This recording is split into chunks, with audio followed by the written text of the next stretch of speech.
Hi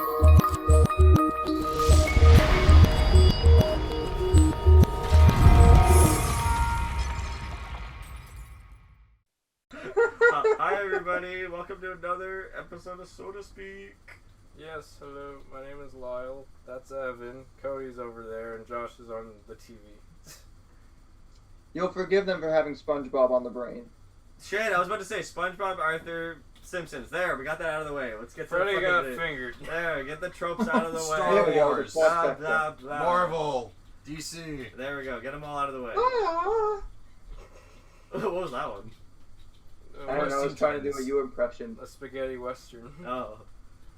Alright, so we're doing another albums episode, guys. I'm always so excited about this. This is our sixth one. Yeah. Sixth, and they're still coming out. I'm Still so have albums excited to talk about. I could spare 4 hours, I'm good. So you're so What can the audience? So They shall decide. So you're so excited, but you just can't hide it. Exactly. Okay. I'm It's a joke I could make. I'm up. Oh shit. Okay, I'm up. I'm up first. Okay. Let's not waste any time. Let's just jump right into it. Yeah, it's been a minute already. Come on. I just realized I'm getting rusty. my 5 albums are pretty mellow today. Oh yeah. Yeah. You're I don't know. typically mellow. No, but these are particularly mellow. Particularly mellow. Particularly mellow. Well, yeah. what's your first one? Mine's Alice in Chains, Jar of Flies Yeah. from 1994. Grunge. Yeah, there we go. Yeah, I think this one's held up a lot for me throughout the years. I mean, of course, I love Facelift and Dirt. I mean, especially Dirt. I mean, that's like peak Alice in Chains. Yeah. But something kind of grew on me a lot with this EP. Apparently, it was the first #1 EP of all time. Oh wow. First #1 Yeah. to hit the charts. Yeah, to hit the charts. It was the first EP. Wow. And at the time, they had no material, which was interesting. They went into this album, and I think they recorded this all. They got all the songs within, like, I don't know, maybe like 7 days, I'd say. Like, within a week, they actually, like, had all these tracks, like, written out and almost recorded. So they went into it, like, not knowing what to expect. And you got a lot of tracks in here that are actually voiced by Jerry Cantrell, which is really nice. Oh yeah. Like, No Excuses, which is probably No Excuses. That is such a fucking masterpiece. beautiful. That is like some of the best 12-string guitar I've ever heard. And they tune it to such a different, like, I don't know if it's a half step down, but like it's been hard to even just try to replicate it a little bit just on a regular acoustic. It's so sophisticated. So yeah, No Excuses, my favorite track off of the album. It sounds beautiful. The I mean, guys, Nutshell.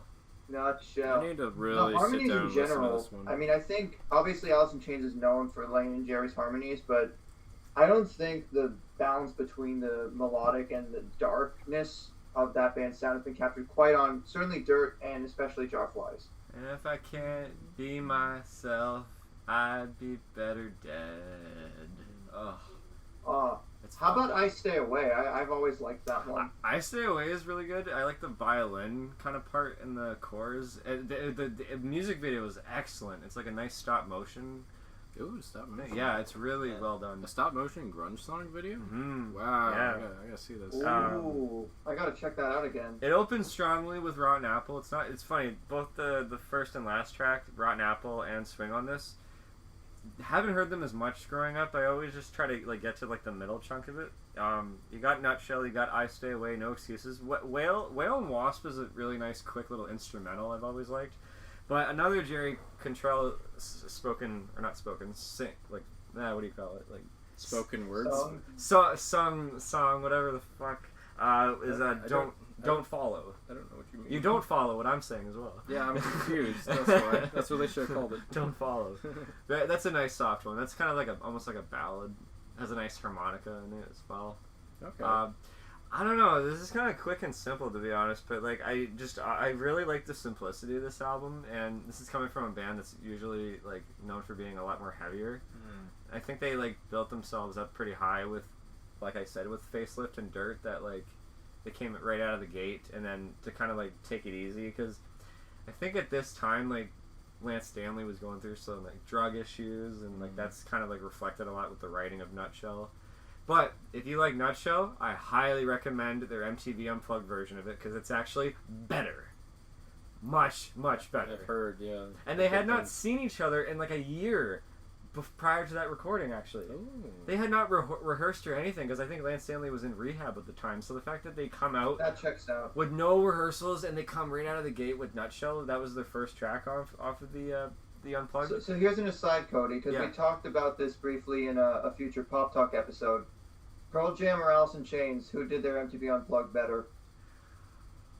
Well, I'd say Nirvana kind of takes Nirvana. the cake. I was about to jump in with Let's see, I didn't ask that. No, you didn't. That's tough. I really like them both. Fuck, that is really tough.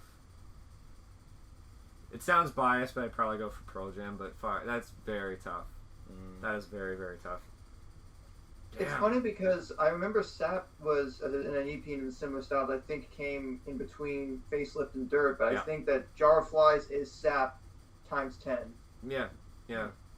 I also read something about even just like the album cover. Like apparently this photographer took it like really seriously. Like he went out and actually got flies for this shot.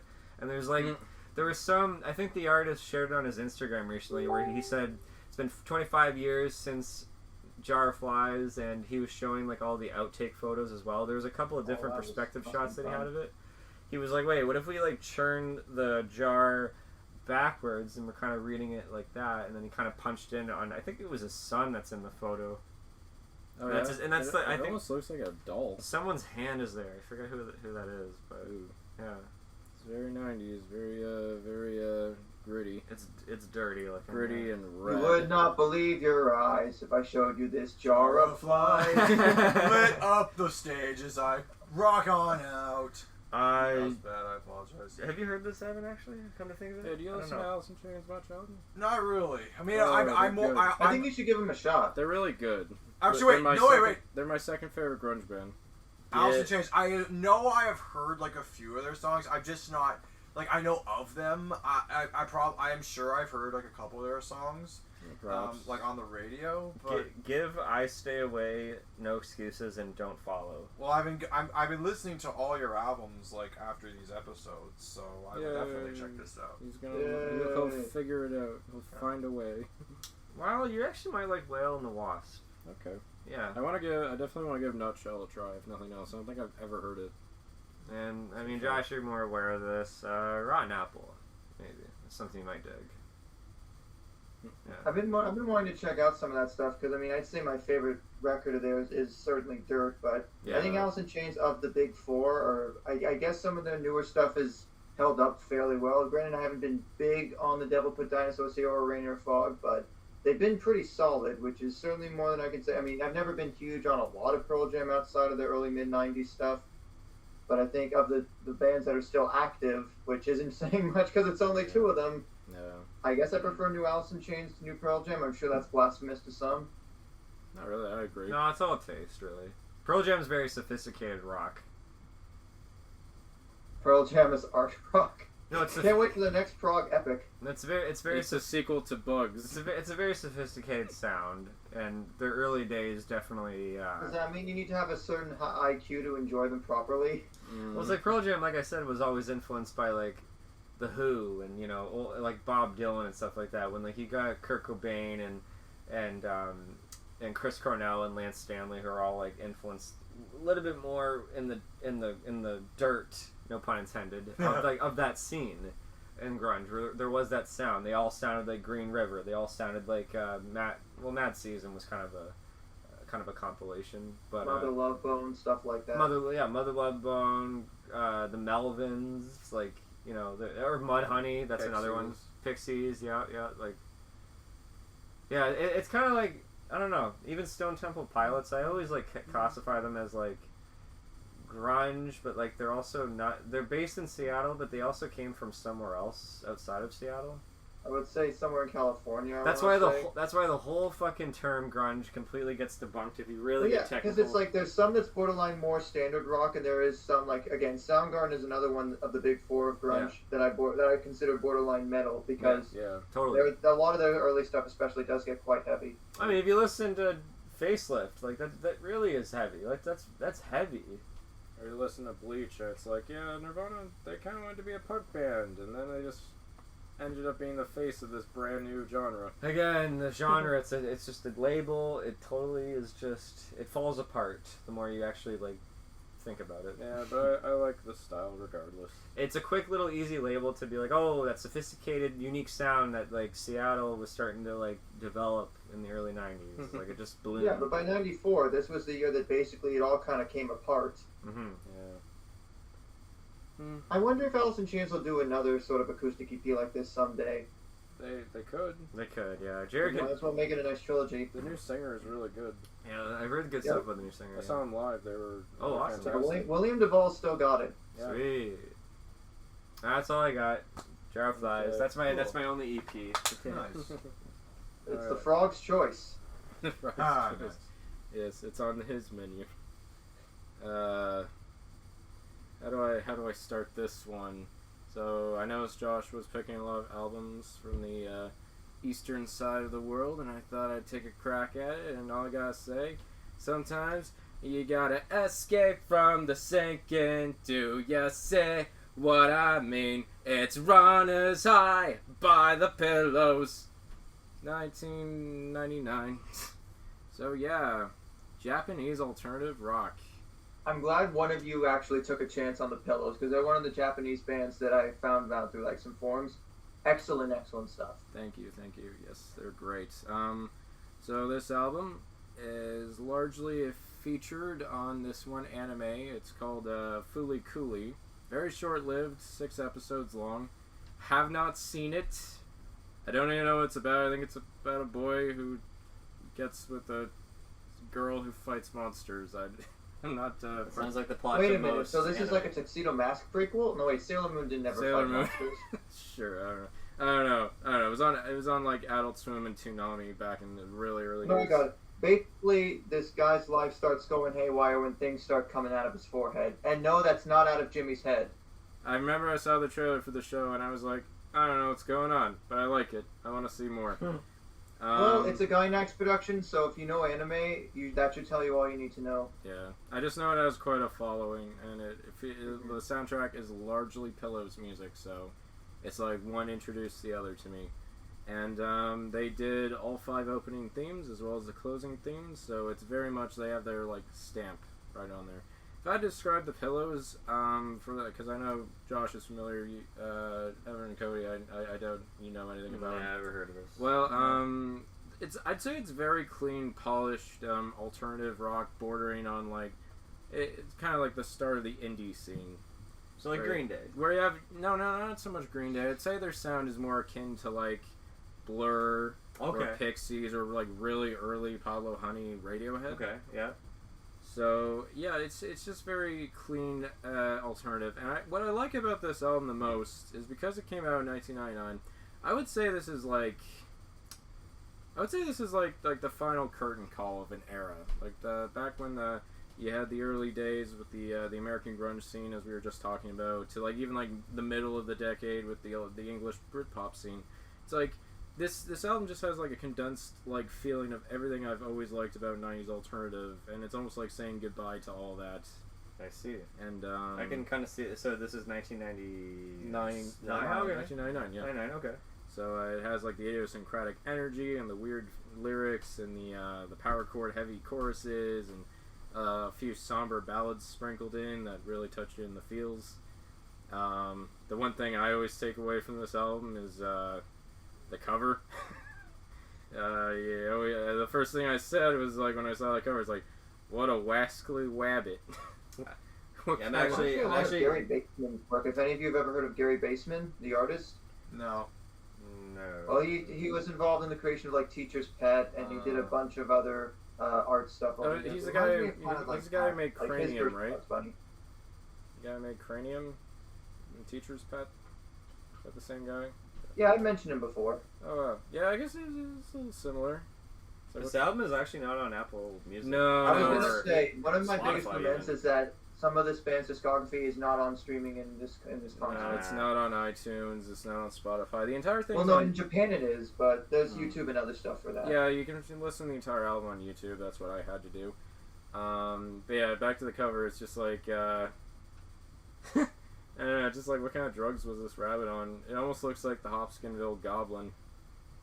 And this is also the second album I've talked about in succession that has a track named Juliet. First Colorado, now this. It's not a pattern, I swear. Maybe you'll talk about Element next, if anyone remembers that song. Hey Juliet.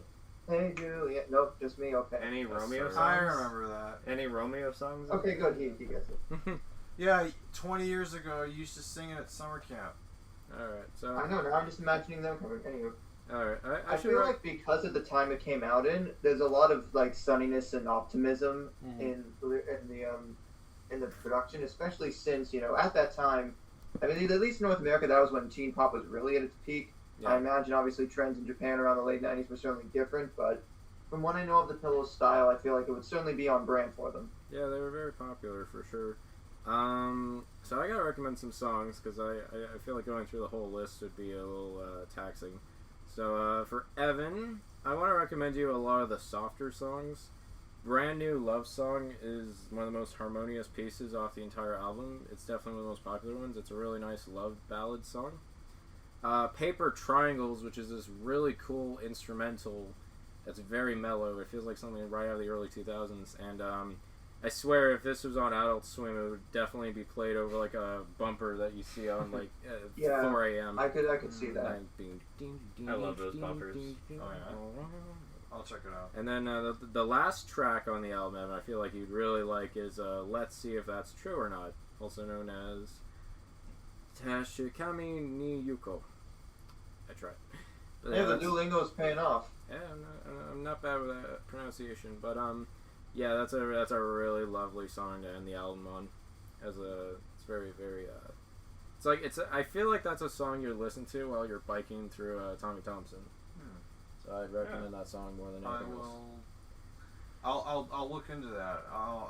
Next time I go out there, I'll give it a go. And then Cody, for you, I'm gonna recommend a lot of more of the grungier songs on this album, namely "No Self Control," which is personally my favorite song off the album. It's got like this like Nirvana hooks, like da da da da da da da da. Send it to me. It's all on YouTube. I mean, so No Self Control. I can try to remember that. Yeah. I'll write it down. And then the second track off the album, Instant Music, is pretty good too. Like a lot of the livelier songs are in the first half, as well as Juliet, which is just such a solid rock song. And for Josh, I know you're well familiar with this, so I recommend a lot of the more like beat heavy songs like White Ash or Midnight Down. I feel like Midnight Down has a really good gallop to it. So yeah, no, I know it's a little out of left field. I know it's different, but I really enjoy Runner's High. It's a nice energetic experience. When did you get into this album? It would have been probably just after college, maybe. Oh, okay. Yeah, because I watched a lot of Rebel Taxi, and he features a lot of their songs on his videos too. I thought fellow Pan Pizza Man of Culture. Pan Pizza Man of Culture, yes. Because he talks about anime a lot in Toonami, so it makes sense. I thought based off of when Josh recommended that one Japanese rock album, like you just kind of got I was gonna say, yeah. If there were two bands I would recommend people consider getting into after the Pillows, it's Asian Kung Fu Generation and Samba Master, as all three of those bands have a similar sound in some ways, like indie rock bordering on a little bit more of the shoegazy alt side. Yeah. Alright. Well, that's all I have to say about Runner's High. I need to slow down, take a walk, and lie down. Because you don't want to come back down from this cloud. No, wait, that's a different thing. It's in there somewhere. Took me a second. I know it. Say that again. It's Creed. Oh no, wait, Bush. Bush. Yes. I don't want to. Such a long payoff. Yeah, there we go. I knew it was in there somewhere. That sounded eerily familiar. There's an alternative band that had one word in its name. You know the one. That takes to Josh. Yeah, Josh. Yeah, Josh is yeah, great. It's been a while since I covered some hip hop, and this particular record was actually really the impetus for me finding out about it like last year. Unfortunately, another record that is not available on streaming anywhere, and even to find a physical copy of it was quite a trek, but I will be talking about the debut record from Michee, along with DJ LA Love, Jamaican Funk Canadian Style from 1991. Ooh, that sounds Now, interesting. People that are into hip hop will often say that in terms of female MCs in the genre, MC Light or Queen Latifah are some of the first, but in Canada, it's Michee by a bajillion heads. Like, this is ahead of its time. It's a great combination of hip hop, but also there's a lot of reggae and I guess second ska influence. This is 91, so it's just before third wave ska really takes off. Also two-tone. But in a sense, yeah, I would. Okay. I definitely like a lot of her flows on here, and just the fact that at the time, like, no one really knew, what females in hip hop could do, and I really like a lot of the approach of the title track, and especially to, I would say to Evan and Lyle, I'd recommend the track All Night Stand. It features Shabba Ranks, so for people that know about sort of this reggae dub scene of the 80s and 90s, he was a pretty prominent force in there. It's got a nice hook to it. A lot of this record is especially useful in the summer, like All Night Stand in particular. I feel like that's a good song to just like relax in a hammock in the summer too, or just like as you're walking around. I also really liked a portion from Up North. I believe that song actually does give a shout out to like some smaller cities in Ontario, and who was like, I heard Thornhill in there. All right, I feel seen. Nice. That felt really neat. And Canada Large towards the end. Those are some of my standouts. I also really like on You're Feisty. It uses a bit of a James Brown sample, I think. So that was kind of a neat melding of like the R&B sort of soul approach. Neat. And well, there are some like interludes on here that are basically they sound like phone calls. I think this is more of an example of what hip hop could be for a lot of young Canadians, especially young women that were getting into the genre themselves, and this would really empower them to give them a taste of what they could really do. And Michee's gone on to do a lot more stuff, especially more recently. I think her latest record, Bad Gal's Revenge, is pretty good, but I think a lot of people are only starting to really find out about her now because Drake has actually been collabing, like she's been featuring in some of the live shows that Drake's done recently. There was something, I believe, at History a couple days ago that she may have been at, but I just hope that this can get some people interested in her back catalog, and I've been saying for a long time to make this particular record available on streaming here, because even finding a copy on eBay, it wasn't expensive by any means. It was just hard to find something that was like the CD copy, not like the cassette, for example, because it feels like it's such an out of print thing. But again, there's YouTube for that. But if you like a bit of a mix of like, I think I wouldn't say UB40, but that similar sort of reggae production, but you're also into like Salt and Pepper, or you're into a little bit of, and maybe In Vogue is a little bit of a stretch, but I think if you're wanting to look at how hip hop in Canada evolved from like Maestro Fresh West and Michee along to like groups like Rascals or Chocolat or a couple of the other acts in the mid-late 90s to Chaos or Shad or Drake or Nav or any of the current MCs out there today, Jamaican Funk Canadian Style is a great place to start. Alright. I definitely recommend getting your hands on it. Here's a Canadian deep cut. I want to know if you know about this, Josh.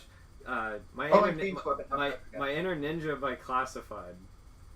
I was literally just about to recommend Classified, because if you like Canadian and also, like, I think in terms of some of the wordplay on here, I really did like a lot of the cleverness to it. Also, I would say this is a gateway to get into groups like the Sorority or any of the side projects like Hawaii Mighty or Phoenix Pagliacci and her project Trippy and Lex Leos as well. Like, a lot of the female MCs that are around now, I feel like they certainly pay a lot of respects to Michee. Now, just so we're absolutely clear, at first I thought, is this the same artist who did that song for the Vancouver 2010 games? When I get older, I will be strong. No, that's Kanon. But that's an interesting parallel as well. Maybe I'll consider covering one of his on it. The point is, it's a really underappreciated hip-hop record that, again, I hope gets some more visibility in terms of how people can come across it, because it really should. Sucks that's not on. There's the 2 albums so far that are not on Spotify. Won't be the last. Evan, can you make it a 3rd? Nope. Let's continue the trend recommending stuff that people can't listen to. Good. Okay, so I don't think I read your list actually. Actually, I didn't read any Good, of your it'll be a lists. surprise. I didn't read any of your lists, to be honest. That's awesome. No. This is all a surprise to me.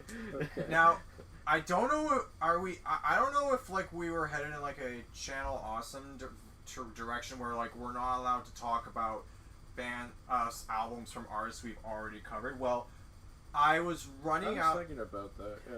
Because no, you've covered Joy Division, I believe, twice. No, I only covered them Just once. the once. Okay, I could have sworn I you did covered Unknown two. Pleasures. Evan thinking outside the box. I didn't even think of that. Okay. Cover? Out of the box. A Clap, nut? clap. Out of the box. Family Channel. I remember that show. Okay, so the first album I want to talk about. Well, so case in point, I am going to talk about an album that I have by an artist that I've covered on this show before. Tov Lo's debut album, Queen of the Clouds. Now, it's sit the fuck back down, Lyle. I'm gonna get some water. I'm listening. Okay. Actually, you know what? On that note, not only am I going to get up, I have to go get my phone charger because my phone's about to die. And I Oh no! I didn't mean to interrupt the whole flow. Small intermission. Yeah. Okay.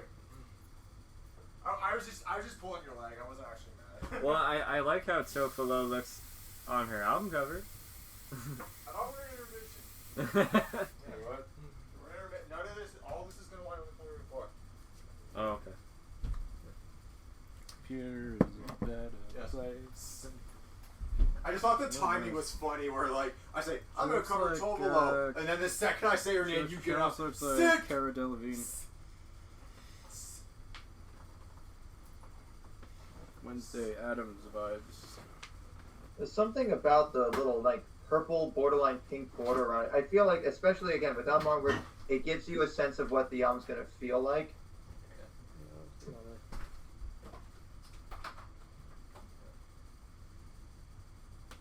I don't think I know any of these songs. You know one of them for sure. You know one of them for sure. Give me. Hey. Wait, let's not steal It's his album. record, so I'll let him go on. Yeah, let's not steal his album. Oh, good. You learned from last If time. you steal his sunshine, If I steal his spotlight. You won't steal a car. Sorry. You'll steal an album. You'll steal an and album. download you it wouldn't on download the the Sun. All right, take it away. Okay, so. Okay. So, Queen of the Clouds by Tov Lo. So in our little intermission, you guys were pointing out some cool stuff about just the design of the album cover. Like, she's already like, setting a powerful presence like as an artist. So, anyways, the thing I like about so you have heard the biggest. I'm just gonna get it out of the way. The biggest song off this album by far, that has actually become almost a bit of an anthem is "Habits," or as we all know, "Stay High." I guarantee you, all of you have heard this song at least once in the last 8 years. How's it go again? You're gotta stay high all the time. It's become keep you off my mind. it's become I don't know it. It's become sort of a breakup anthem. I don't think I know it. Yeah. But yeah, anyways, No, I don't know it. don't know it? Oh, it's kind of like I've heard this. Yeah. I'm listening on it super low up against my ear so we don't get flagged for copyright. But yes, I have heard this before. This has a good ring to it. Yeah. I like it. Now, but that song is the biggest song off the album, and whenever Tov Lo like does a live performance, that's the song that everyone just goes gaga over. Another song that I guarantee you have heard at least once is "Talking Body." That's I've hummed this song casually. Lyle, annoyingly so, has heard it more times than he would care to. Which one? Talking Body. Talking Yeah. Body. Is that the Which If You is funny Fuck Me because Right? the Struts are a producer, and then they later did a song called Body Talk. okay. I believe that's the same The Struts that are the UK rock band. I So, think. the chorus goes, you got, now if we're talking body, you've got a perfect one, so put it on me, swear it won't take you long. If you love me right, we fuck for life. Or if you're going by the PG radio edit, it's if you love me right, we love for life. Okay, now I know that one. Yeah. It's catchy, I can't help it. Yeah. Anyways, You sang it to me when you were very drunk. If you I asked me personally to record you. That's right, yeah. If he did record Shaking your ass. this is where it would go. There's that. Okay, the backstory behind that context. It was New Year's Eve, and we were wasted. Yeah. That's literally the story. What context? That's exactly what happened. That's the story. Yeah. Carry on. So anyways, cool. So I once it took me a while to actually listen to this album in full, but when I did, it's her albums are all about intimate experiences and relationships. And I mean, you could say that about practically every pop artist who's working today. But with Tov Lo, I like the way she writes lyrics, and I've said that before. So in terms of the album, the way the album is designed, it's the version I have is 16 tracks long, and the first so there is the first 4 tracks are part of a section of the album called The Sex, which is like, and it's literally Tov Lo doing a little sound chip saying the passion in the beginning is always going to be the best part of it. These songs are My Gun, I Like 'Em Young, Talkin' Body, and Time Bomb, which, believe it or not, I actually would recommend to Cody and Josh the song Time Bomb. I think you guys would like that. All right. Talking Body, Well, if it doesn't have black coat, black shoes, black hat, or Cadillac, then The boys are Time Bomb. Okay, yeah. Yes. Yeah. I like that. Like 'Em Young, I think Lyle would get a kick out of. Out of context, so to speak, out of context lines. I really don't think you should say these things online. Lyle, you like 'em No, young? I actually do not. Well, no, I can't stand young people. Okay, here's the real context. I think Lyle would like the song because it is a woman who is older. She's an older woman talking about how she likes to hit on young guys. Okay, now I can get behind That's that. why. That's the perfect song for you. All right. See, now that's why context is important. Yeah. Now that's in the first part of the album. The part of the album called The Love, which is the interlude. Love, okay. The song. Wrong song. Oh God. We're not talking about. I've contemplated covering that album at some point. Songs for Jane. Songs about Jane. Songs without. Songs without Jane. Songs without Jane. Songs about Jane. So in The Love, you've got the tracks Moments, The Way That I Am, Got Love, and Not on Drugs. Which is like, that's the euphoria of like once you get past the honeymoon phase in a relationship, like you guys just can't get enough of each other and like you want to be around each other. Euphoria and Not on Drugs. Rue wouldn't like that. Yeah, and then nobody gets that. See, I got it. Get HBO. Zendaya. Get HBO with Crave. Yeah, goddamn show. That's I believe Tov Lo had like a couple songs in the Euphoria. Oh, is that show. true? Yeah. Oh. So funny you should mention that. I mean, don't quote me on that. I know one of her songs wound up in Euphoria. She did a song in one of the 50 Shades of Grey movies. Yes. Yeah, that also. Do you know that she co-wrote "Love Me Like You Do"? Oh wow. I know she writes a lot of the great pop songs that we hear today. With Ella.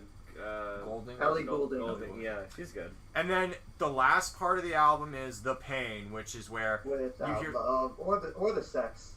Yeah, no, the album is essentially divided into three sections. Now, if there was one called "The Hate," you could make a combination called "Love, Hate, Sex, Pain," but that's an entirely different artist. That's true. I was gonna say 3 acts. It's like you flip the album. I can't flip it again for a third time, so we're fucked. So then there's there's 1,000 Miles, Habits, which I talked about. Yeah. This time around is actually kind of a tearjerker. Like it's actually like really intense. I'll add that one too. Yeah. It's one of the this time arounds of all time, joining Hanson in the radio department. Yeah. And there is like a remix of Stay High on the version of the album that I'm looking at right now. And there's also Run on Love, which is a good, song that if you're... I know none of us are into raves, but it's a good song to hear. Well, it depends. Like, the setting for that, you have to be in a certain mood. Yeah, to be for in. sure. Like, Yeah. any trance or house, like, I've got to be in a certain mood to be Sure. wanting to listen Well- to it for a long period of time. Oh, yeah. Josh, when you're in that mood, check out Run on Love, the QOTC edit. It's a good one. Oh, so that's what electric vehicles are going to be doing. Pretty much. Wait, love? More Who's charging been screwing battery. with this thing? That's how we defeat Man Bear Pig, with love. Oh, yeah. I'm super cereal. So anyways, it just, there, if I have to pick, like, my favorite albums, like, I've given you guys recommendations, but, I would definitely recommend, Got Love is probably my favorite off the whole album. More love. I said Funny. more love. Come on. Moments is a bit hit and miss. There aren't really any songs that I dislike off this album. It's if you're up for some really innovative pop music, check out Queen of the Clouds by Tov Lo. Okay. Okie dokie. Yeah. Artichokey. And now, We're on Cody to will round be the two. man who fell back to Round We 2. went through that pretty quick. Well, guys, I mean, sometimes I just can't believe it. Yeah. I'm moving past the feeling again. Yeah. I'm talking about the Suburbs. Yes! Yes. Arcade Fire's The Yeah, I'm Suburbs. so happy you put this Everybody knows this fucking album. I was if you're this from close Canada. to picking it. There we go. Now, From 2010. yeah. Now. Oh, yep. Cody, didn't you hear me saying you told me to stop and you told me to quit these pretentious things and just punch the clock? Of course. Yeah. Oh, God. I can go through this album for hours, but I'm going to try to keep it short. If you wouldn't mind. So in 2010, apparently they bought out an abandoned church to record this album. Yeah. Oh, wow. Yeah, they recorded this in a church, which is pretty awesome. It's one fun fact I saw about it. Huh. I mean, guys, you start off right out of the gate with Suburbs bleeding all the way into Ready to Start. Yeah. I mean, just so much energy right off the bat. It continues forward with Modern Man. The one song, we all have that one song, even off of our favorite albums, that we'll sometimes skip over. Rococo is that one song for me. I don't know. Okay. Rococo does not do anything for me. Yeah. Anyways, Mm. some underrated kind of gems on here. I love Half-Life 2, No Celebration. Yeah. I Surprised they almost don't... heard Half-Life 2. I'm like, I that would have also checked out. Half-Life 2, that's what I heard. I Half-Life. could see when Butler being big into like some Team Fortress 2 and Half-Life 2, and Portal. who knows, maybe there'll be a music video shot entirely in VR in the world of Alex. Month of May, I love, is like a really fast Oh, yeah, Month of song. May is I great. love that one. Deep Blue, that's a song that closed out Boyhood, if you remember that. Oh, movie. nice. Yeah. The song right, Oh. right at the end credits, Deep Blue plays. Okay. I was the only I one going, completely "Yay." forgot because that's Now- 3 hours to get through just to hear that. Wasn't this album also a movie? Well, Yes, short I film. believe there was a short film aspect to it. That is Directed, right, yeah. directed by Spike Jones. oh, that makes sense, Yes. yeah. Because Scenes from the Suburbs. Yes. they worked together later on in Her. Yeah, I know. actually. Yeah. Her Arcade Fire did the whole score for that movie. Her. There's Why? a song off of Which. their Reflector album called Super Symmetry that they do a bit of a remix in. Yes. In Her. That's really nice. Also, Very ambient. the song Porno, an instrumental version of it, is in like the first love scene he has with Samantha. If you have to Well, listen to also- the is that track, true? if Well, you isn't that a little on the listen nose? to watch the listen to the score, the track Some Other Place off the Her score, and then listen to Porno. You will. Oh, nice. Yeah, you'll be able to see that. Well, I've never listened to Porno, but I guess maybe I'll Her was watch set in it. the Yeah. suburbs the whole time. And Where the Well Things Are, they play Wake Up in the trailer. That's true. That's right. Yep. Yeah, so That's right, I yeah. think Spike Jones just has a thing for them. I don't know. That's awesome. Or maybe just My favorite track off this album, and I loved it when they played it live. Josh and I were recently talking about Arcade Fire, but yeah, Sprawl to Mountains Beyond Mountains. That's the song I lost my Where voice. the mountains beyond mountains. Woohoo! Loved it. Loved that fucking song. Regina. the accordion. Regina's- Hey, that's a plus like Congos now. You got the accordion in there. You got some. You got Regina's beautiful voice. I love the synthesized that kicks in. It's so beautiful. Another one I really, really like is probably Suburban War. It's another little underrated one. It picks up a lot. It's a song that kind of escalates to just getting, like, the beat gets faster and faster throughout the song. I really like. We Used to Wait. It's the song I listen to every time I miss the subway. We used to wait, now you gotta keep waiting. I always associate that, like, right when I miss the subway. Fuck. I feel like we should make a new set of memes where instead of the sound of silence, when there's a depressing moment, we have We Used to Wait. Empty Room, there's something about that. Right when the song plays, I picture a Wes Anderson film. I don't know why. Right. Listen to I mean, I that. feel a lot of the vibe of this record would fit a Wes Anderson film. Yeah. Yeah. I mean, we all know this, right? What are your favorite tracks off of this, guys? I don't even know. Probably the first two. It sounds cliche, but Sprawl 2 is my favorite. Mine too. Yeah, And ready to start okay, month I in know and this Sprawl song. 2. I know this album is about life in LA, but every time I hear Sprawl 2, I think of New York. I almost heard LA. Not LA. Laid. LA. Okay, the pronunciation of cities is weird. Like, But I think with Arcade Fire, they really do feel like the modern age Tragically Hip. Like, I get this Canadian feel out of this band. Tragically Hip, you That's say. I mean, I wonder up if they will until come the up first later. three records, like Funeral, Neon Bible, The Suburbs, I'd agree. Yeah. Reflector and Onward, no. Yeah, again, Josh and I were just recently talking about this. Their latest album, the second half of it gets back to their roots. Yeah, my question is, though, how long is that going to last for? True, and now with Will out of the band, sucks. But I always like the guitar sound that Richard Ree Perry brings to this band, because like that I feel is a lot of the appeal. Because I've heard some of his solo stuff in the last couple of years, and I get a lot of that same approach in there as I do in the first three Arcade Fire records. And of course, the strings as well. Like strings have always been a big part of Arcade Fire, but having Sarah Neufeld and Owen Pallett and the touches they bring to this, I'd argue that. I mean, I don't know if they've ever, when they became permanent members, I don't think they are, as far as I know. I might be wrong, but I feel like that should definitely be something they should consider doing in the future, if that second half of We is any indication. Yeah, I hope so. It did go back to their roots a bit. Their strings, that's a great thing to bring up. Even in their previous album, Funeral, their very first one, like Rebellion Lies has some of the best. Wake Up, yeah. Oh my god. Just love it. For some reason, I almost thought No Cars Go was from this record, but Neon it's Bible. not. It's It's Neon Bible. I made that mistake too. Yeah, No Cars Go is a good one. Neufeld was Shout a out, member at the honorable time. mentioning for Neon Bible and Funeral as well. But The Suburbs is probably the most iconic one. Now, Cody, what's your thoughts on the bonus track on the deluxe edition that features David Byrne speaking in tongues? I have not heard that actually. I think you should. Alright. I think it's pretty interesting. David Byrne. I mean, considering in the span of a couple of years, David Byrne would collab with both Arcade Fire, and then he did a full record with St. Vincent, Love This Giant. It's funny how Peter Gabriel collaborated with them on the album We as well with one track. Ah. Yeah. Very, very nice. Very underused, but I think that was intentional. If you listen to the song, he's very, like, just in there a little bit. Yeah, Suburbs. Now I'm ready to end. Was this like The Sopranos where they cut to black in mid-set? Imagine we had an ad break right there. Oh, that'd be great. Oh, ad breaks. That'd be fun. 3-hour Monetize podcast. the shit out of this. I can't. I swear too much.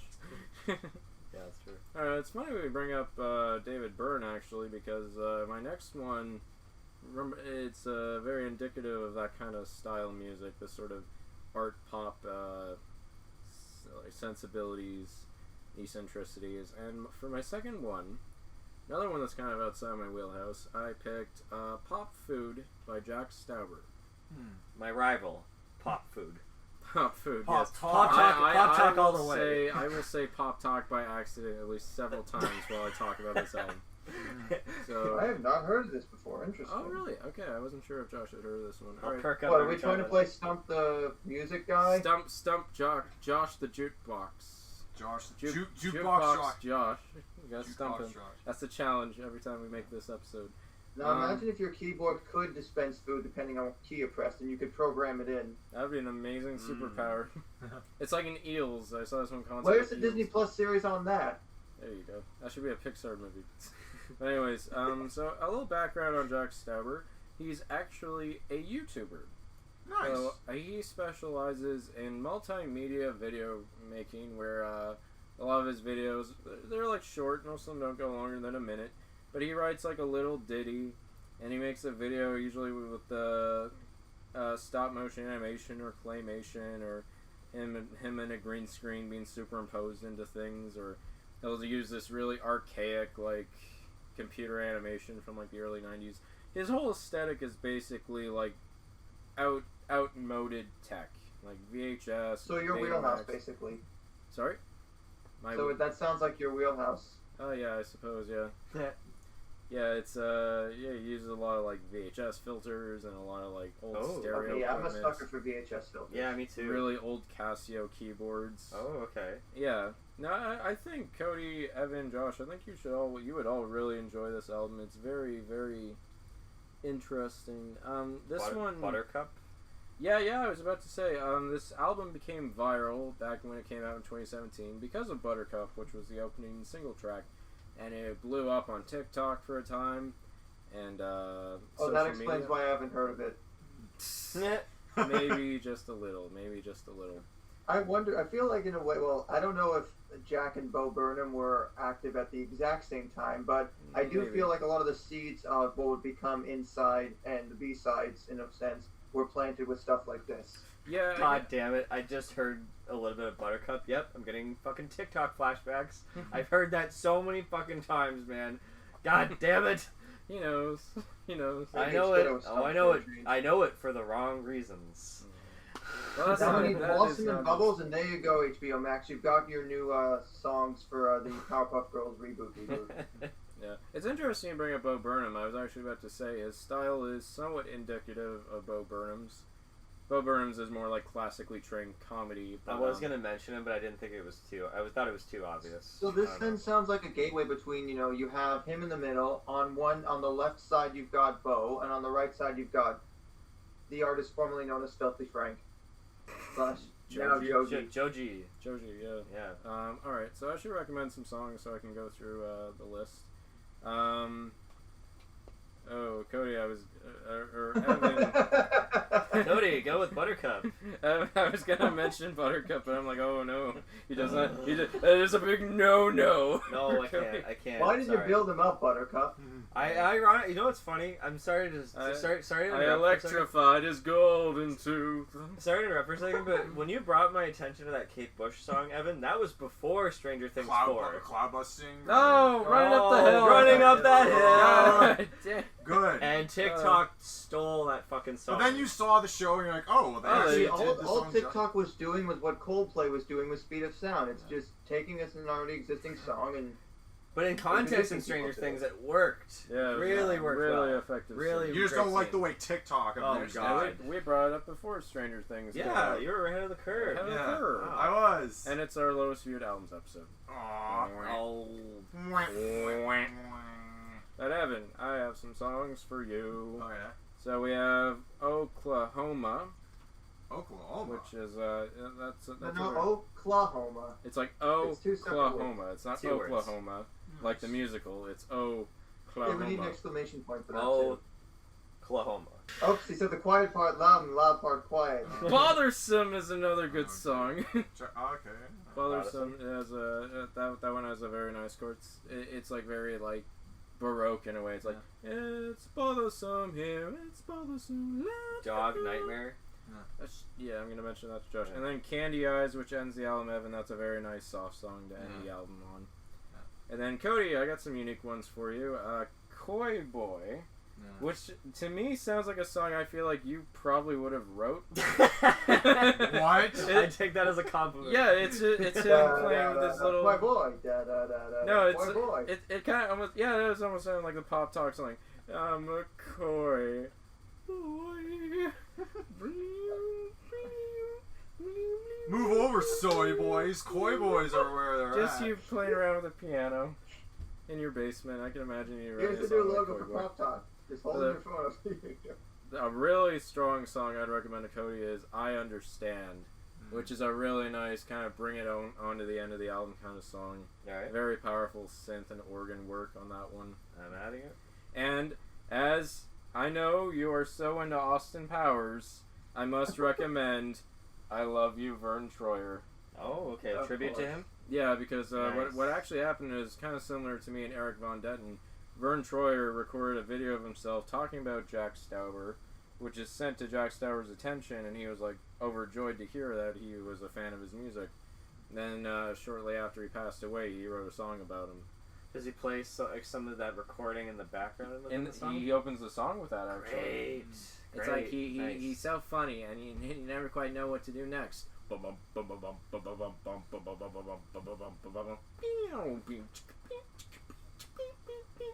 Yeah, that's a fun song. And then Josh, I got some interesting ones for you.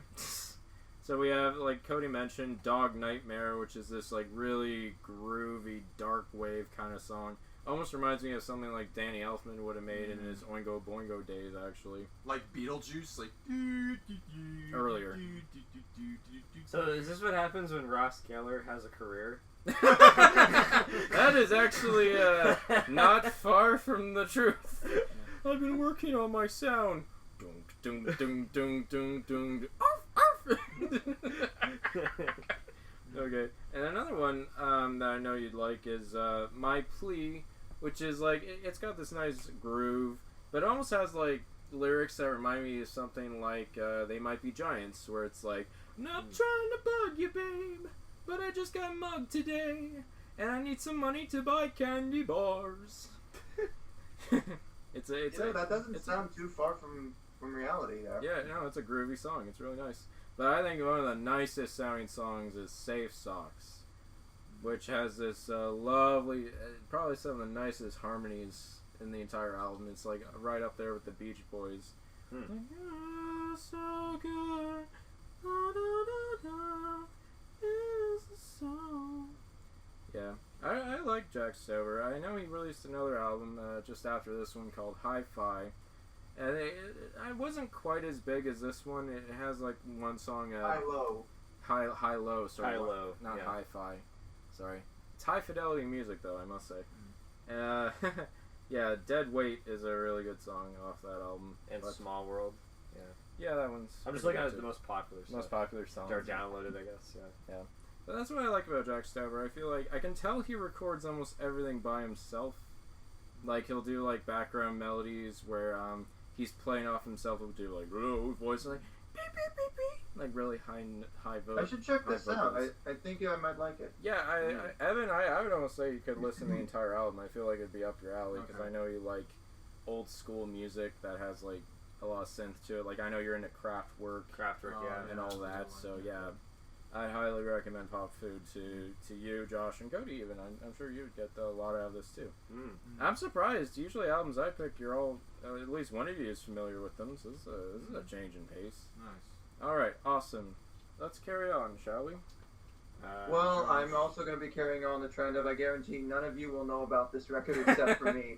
But I'm going to blow your minds a little bit They because have one that genre tendency. I've not talked about yet to this point is jazz.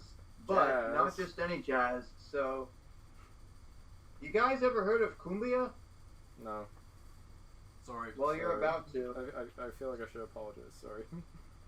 So, I knew I wanted to talk about this particular record because the approach to cumbia on here is fantastic. So, I'm going to be talking about the self-titled debut record from Ondatrópica from 2012. And now, heads up, because of how long this record is, I'm going to say that it is not one that you should listen to all the way through on your first go. Okay. Because Why even the not? standard edition is over an hour. That's Oh, not- The deluxe terrible. edition is like close to 90 minutes. Okay. Yeah. Okay. that's like And then twice as long as albums are typically 40 minutes. The Sometimes Caretaker over an by hour, but Bedford. How The do you interesting spell? thing about this is just the pure joy that I get from it, and just it's one of those records that it really does make you want to dance. Like I didn't end up playing the opening track at the wedding, but Tiene Sabor, Tiene Sazon is just I put that on and I gotta stop whatever I'm doing and dance. Like it's so good. And you got the horns in there, you got the singers in there. I mean, this is a group of some of the best Colombian musicians, like because Colombia is where cumbia came from. Oh, okay. And it's a bunch of Colombian musicians doing this stuff with 2 British producers.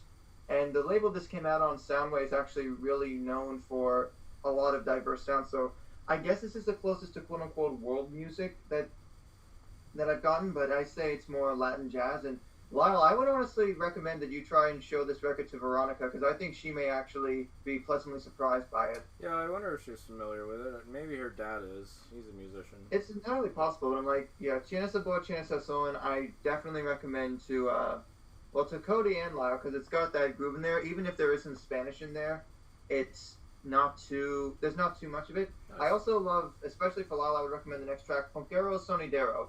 It's got this like do do do do do do do do do do do do. It's got these layers that build on top of each other.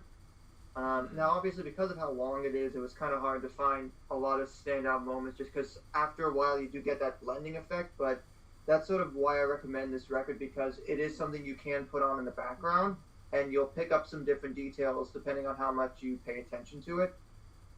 There is kind of a weird choice in that they cover Iron Man or Iron Man, but it's sort of like a slower, sort of like slightly jazzier version of Iron Man. But one of the songs that really blew me away towards the end was Linda Mañana. I really liked the groove of that, and also the call and response of Ondatrópica.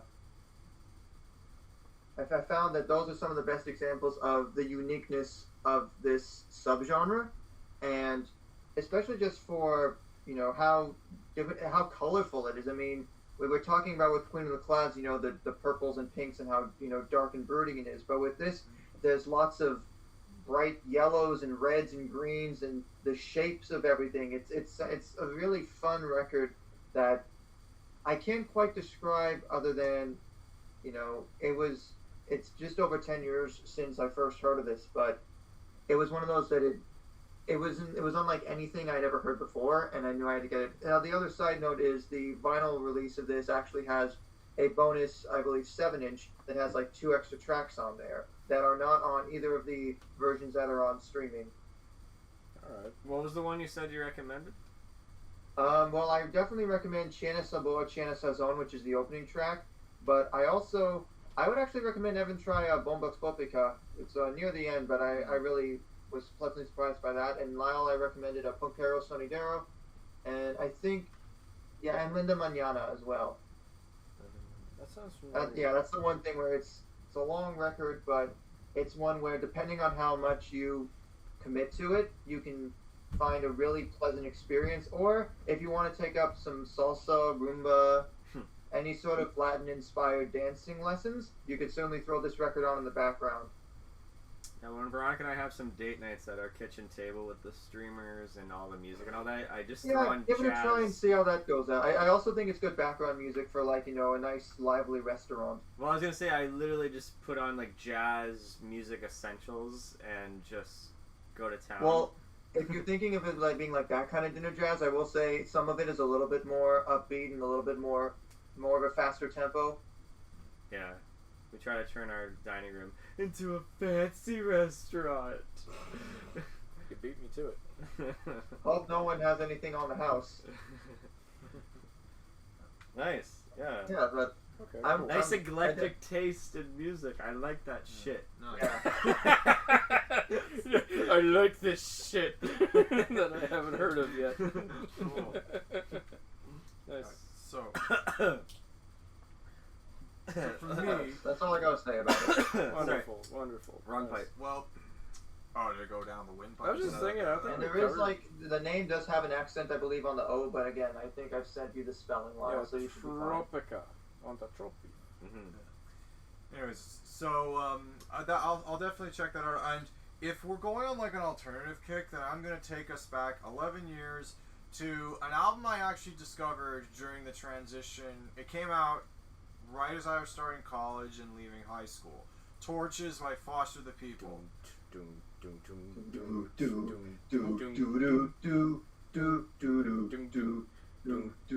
Everyone and their mother has heard this song.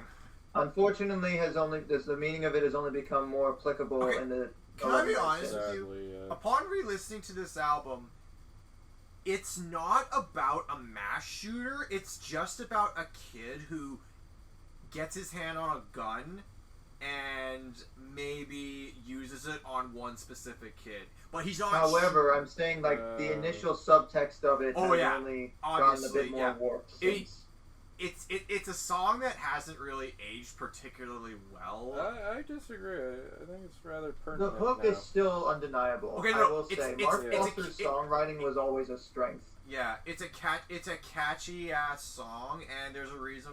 But it's like the reason why I say like the lyric. You never heard of it before, Cody? No, I don't think I've heard. You have not heard. This was You've not heard any in of 2011, early 2012. This was 5 singles from this record. You've not heard any of It's them. one of All those right, iconic bass lines of the 2010s. I'm getting up on. Don't worry.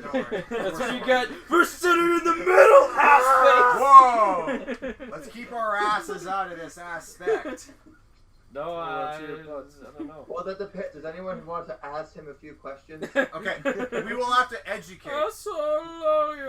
Let's educate Cody. So, songs that I like off this. So, okay, have you heard Helena Beat? It was in 21 Jump Street, and I actually really liked it. That's so right. That's the one. I took a sip of something poison, but I hold on tight. Personally, I like "Don't Stop" Color on the Walls. I heard that song. I heard that song in a car commercial. No, you're thinking of another one. That's the early another one. 2010s when whistling was an acceptable. You're thinking of something completely different. Don't Stop goes. Okay, yeah. Anyone holding their phones up to their ears going, "Can you hear me now? Can you hear me now?" I feel 100% left out. Don't worry. I've actually okay. loved Check out I this don't know quite any of some this time.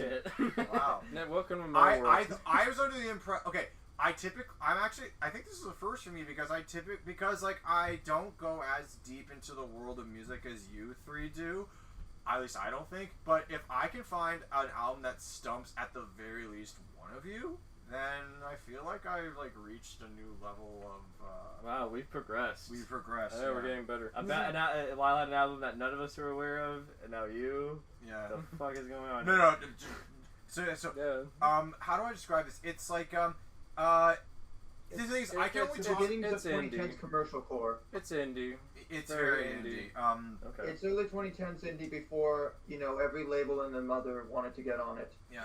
Well, because I guess you could say they set a precedent, maybe. So I'm really talking about. Okay, so Pumped Up Kicks. That's the one everyone knows. In 2011, in fall of 2011, this song was everywhere. I guess I get kind of like MGMT vibes out of them. I would say. I would say yeah. Okay. A little bit less synthy, like a little more toned down synth of MGMT. Yeah. So in other words, it's their third and fourth record. Yeah, no, but going back to the context of Pumped Up Kicks, people like the meme culture is like, oh, this song's about a mass shooting. It's the most upbeat, catchy song, cheery up song ever. It's not about a mass shooting. It's about a kid who gets his hands on a gun and maybe goes after one of the kids who he has beef with. It's like he has a Travis Bickle moment where he just talks to himself from a mirror. Exactly, yeah. In his dad's room. Yeah. I also really liked "Call It What You Want" and "Houdini." Oh god, yeah.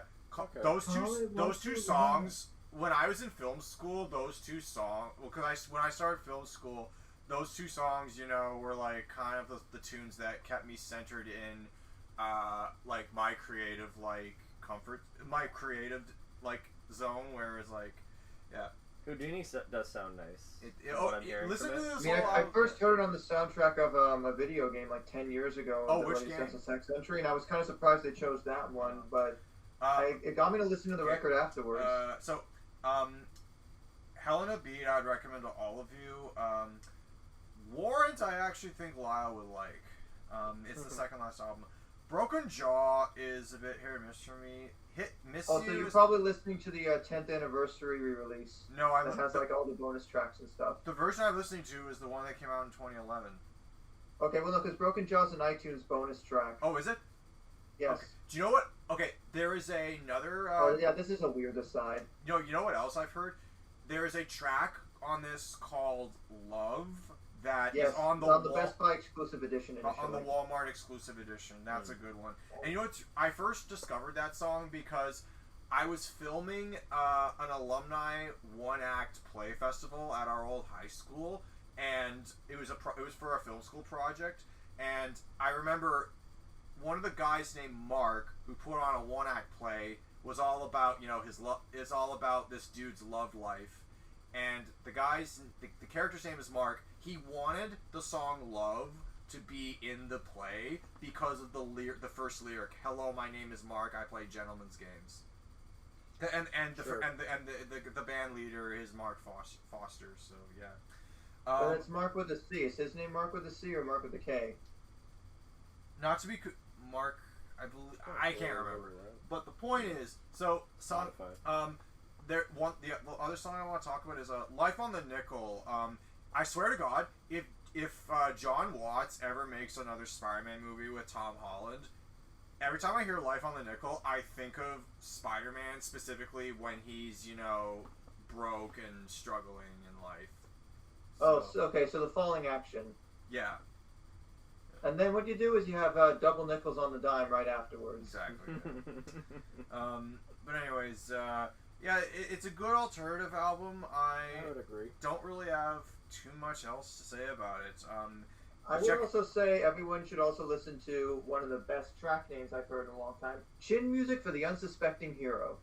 One other thing. That sounds like Spider-Man. Now, one other thing that the last song I wanted to talk about. God, sweet Chin Music. So, Lyle, the song, yeah, Cody, I because you haven't heard it, I just say, I check out this whole album. Songs that I think you would like.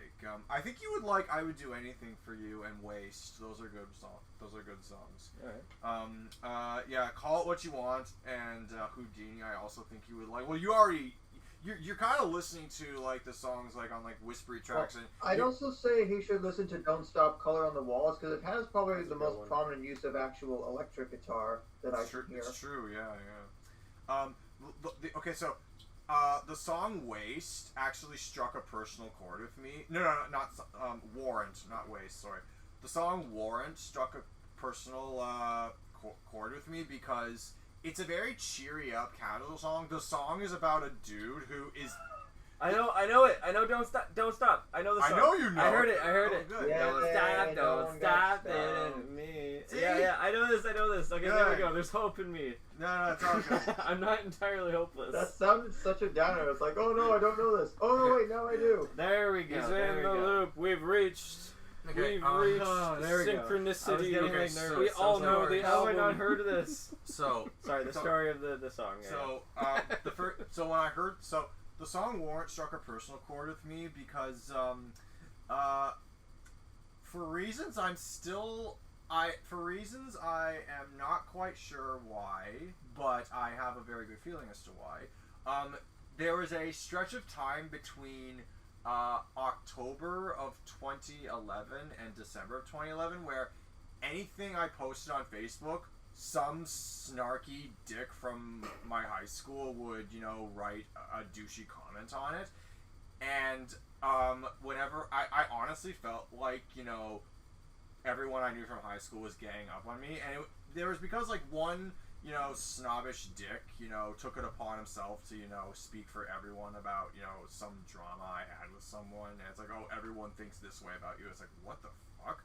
So whenever I hear the song "Warrant," I just feel like it reminds me of what that felt like, and especially the one lyric where it's like, "I've been judged, I know all about it, but my heart is strong." Yeah. So yeah, that's not too much else to say. Good alternative album.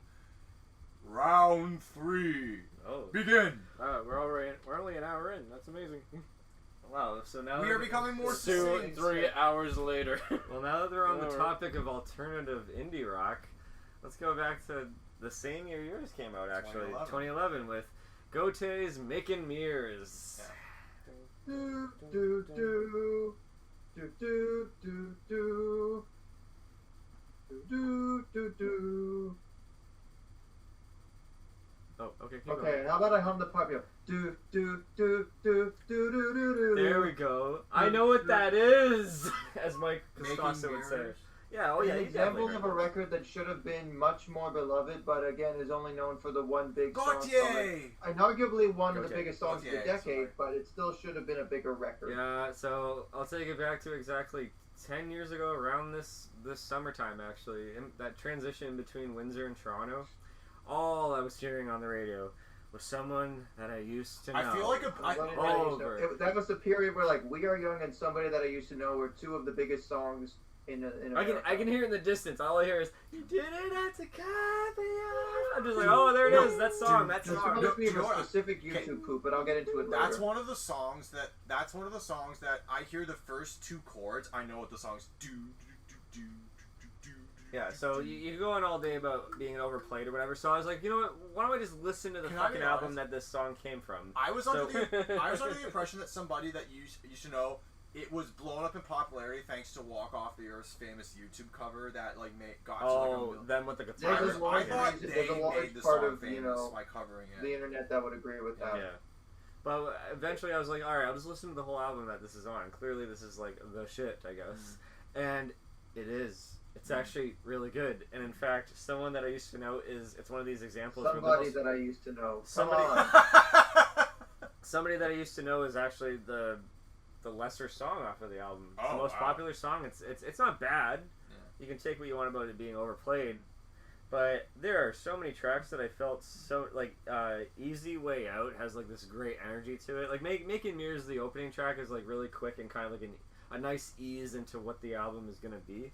But Eyes Wide Open is a great track. I mean, it's not Eyes Wide Shut, but maybe that's the positive version, you know? Instead of, filming a video in a room with a bunch of people in masks, it's in space. I'm not really too big on lyrics, but even the self-titled tracks, Smoke and Mirrors has pretty good, lyrics to it.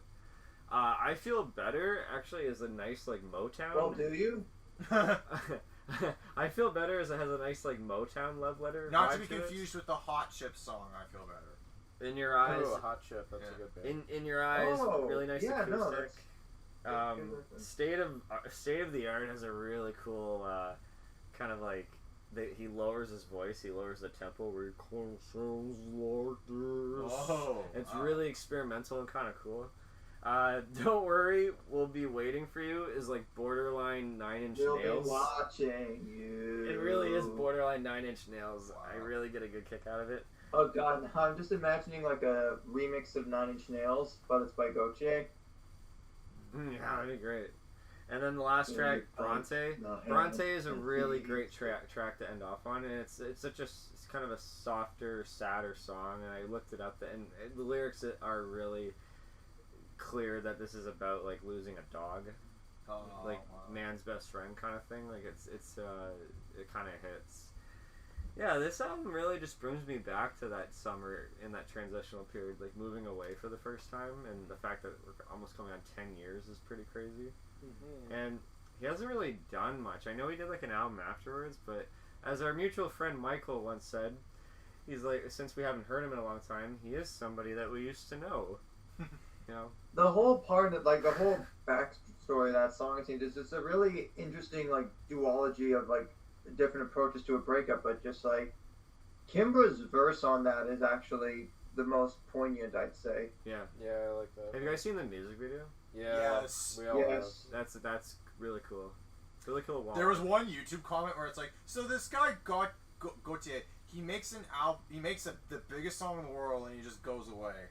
Well, no, I wish I could do that. Well, it's also because all the hype for it and accolades only came in 2013, almost 2 years after it came out, because that's how the Grammy eligibility window seems to work. Wow. But I was going to say, so this song reminds me of a YouTube poop from CS188, which is kind of funny because there's certain parts of it that are very much early 2010s, but it just makes me laugh whenever I let me just get it up here. It's called Gotye Knows Somebody That He Used. Wow. Speaking of parodies of the song, I know College Humor did one. It's some studies that I used to know, which is all about criticizing the American education system and how you're gonna forget things like Sakatawa the minute you leave high school, and you're not gonna really use any of this or apply it to real life. That's college. That sounds like something College Humor. That's hilarious because the last shot is you see them on the wall. The Kimbra lookalike and Gotye, and there's just a dolly pull out, and they're just completely naked, and you see their butts. Do you know? Okay, do you know what my favorite? Do you know what my favorite parody? While we're on the topic of College Humor, do you know what my favorite parody of them is? it's called the Honest Graduation Song, where it's a parody of Vitamin C's Graduation, and it's just like that's the Vitamin C song is a happy song and with uncertainty, where it's like it's graduation, you're not going to see like your friends like for a long time, but you'll still keep in touch. The Honest Graduation song is like, yeah, no, like you're gonna, a lot of friends that you have now, you're not gonna have as you're not gonna have in a, like. I'm gonna look that up now because now I have that chorus in my head. As we go on, we remember. Sorry, let's go back to Cody's.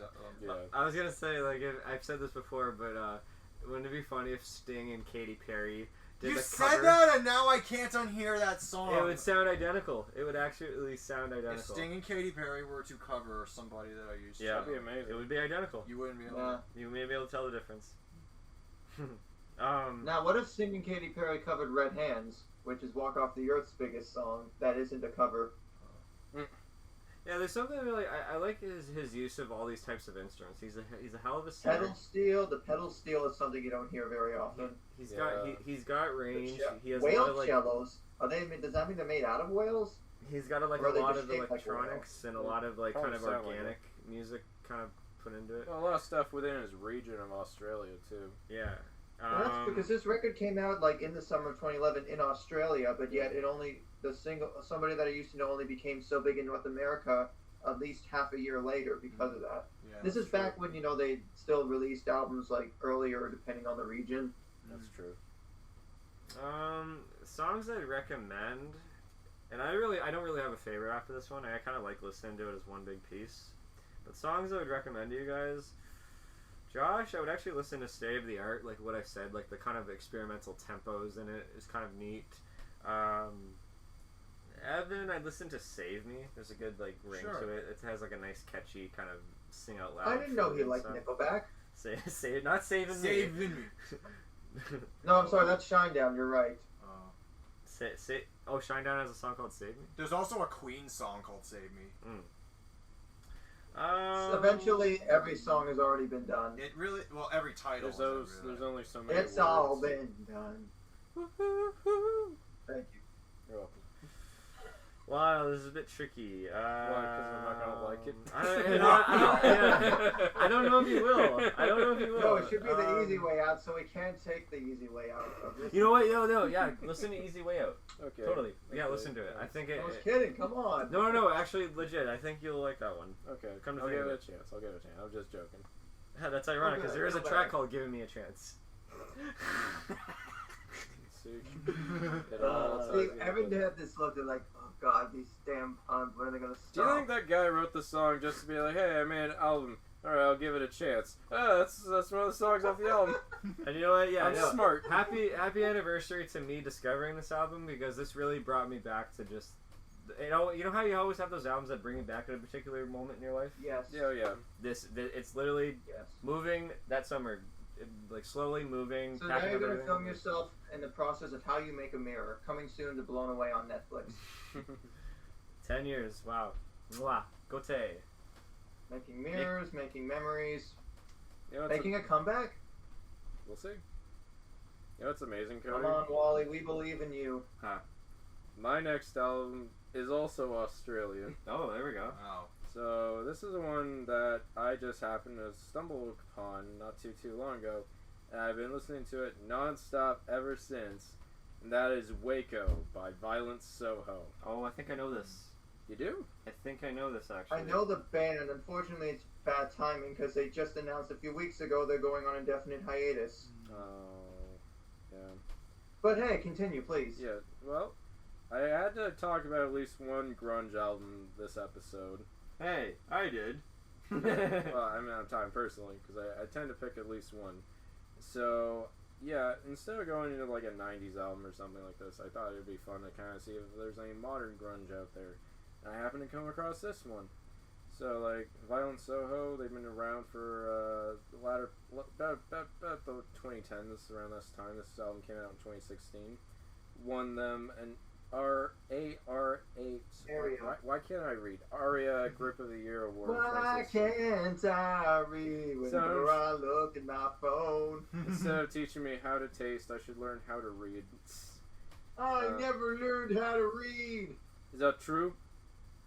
Well, It mostly. got better. Mostly, except for the reading part. Yeah.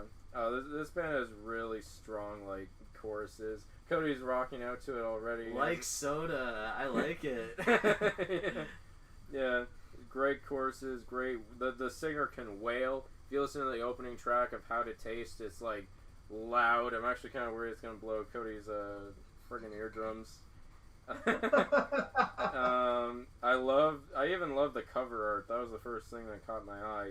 It was very indicative of like the work of Dave Gibbons or Frank Miller. You have like this image of the lettering, but inside is a guy who's like burnt to a crisp and he's like seconds away from dying, but he still has his fist in the air. So it's a Punisher comic. Basically, or the Boys, whichever. They're essentially the same. It's very skater rock. It is.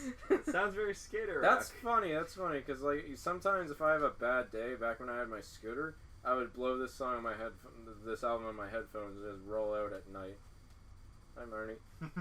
And yeah, no, it's a great album to skate to. It's a great album to roll to.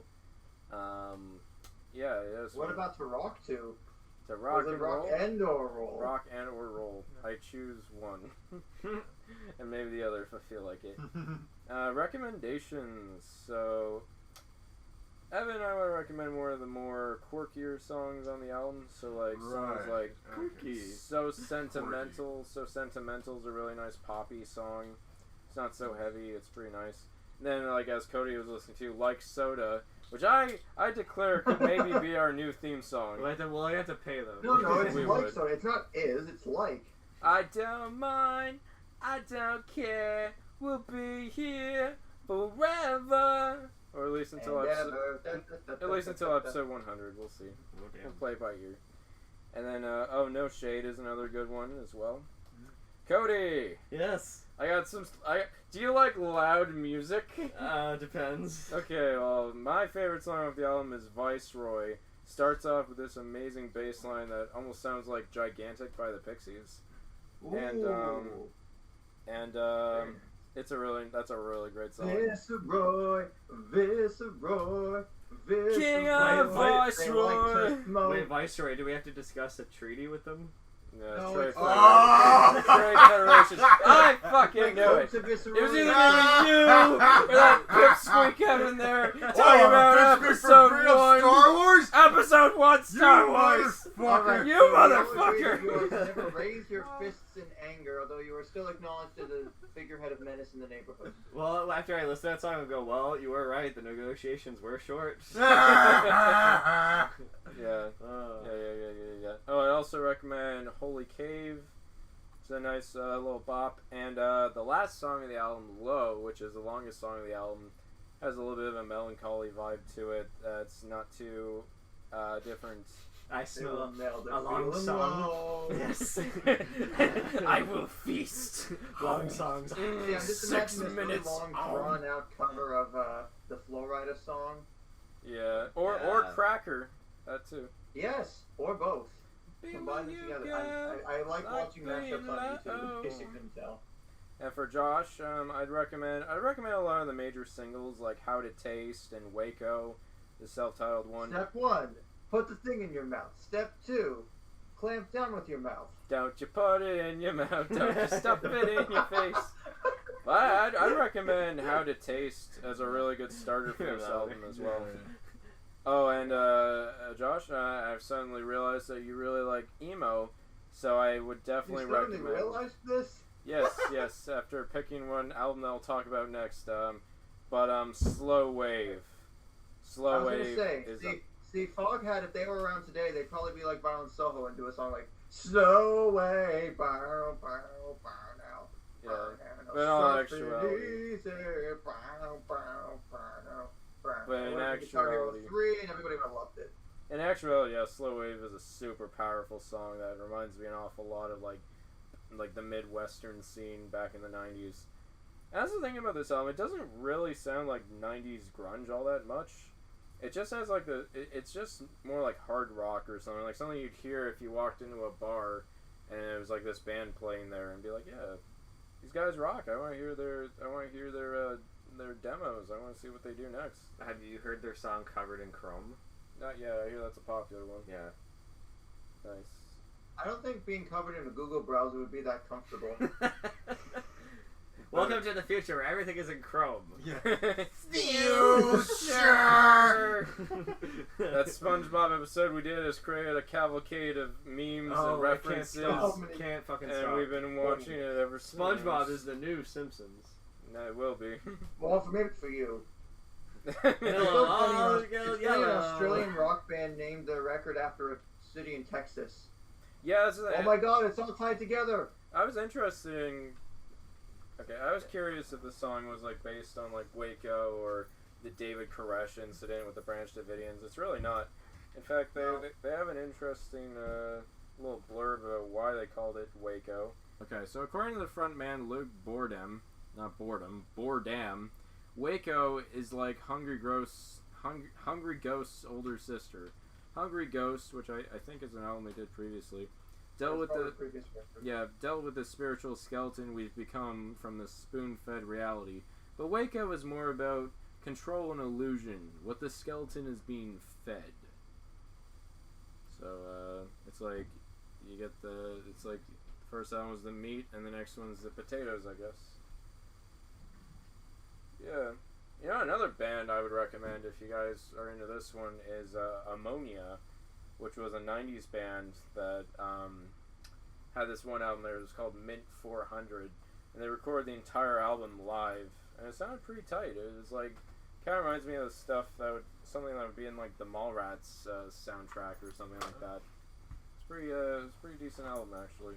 Australian grunge. And it also takes the title from the race in Fear and Loathing in Las Vegas. That is correct. Mint 400, that's a good song too.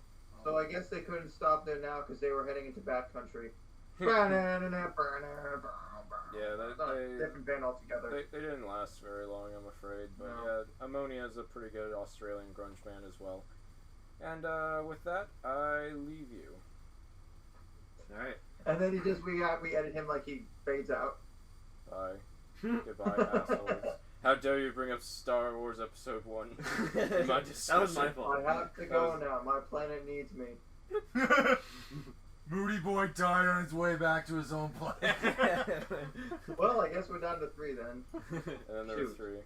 These episodes will be shorter now. Hell yeah, this is very efficient. Wow. Do not stall. Keep this going. Original concepts, do not steal. Alright, what's next?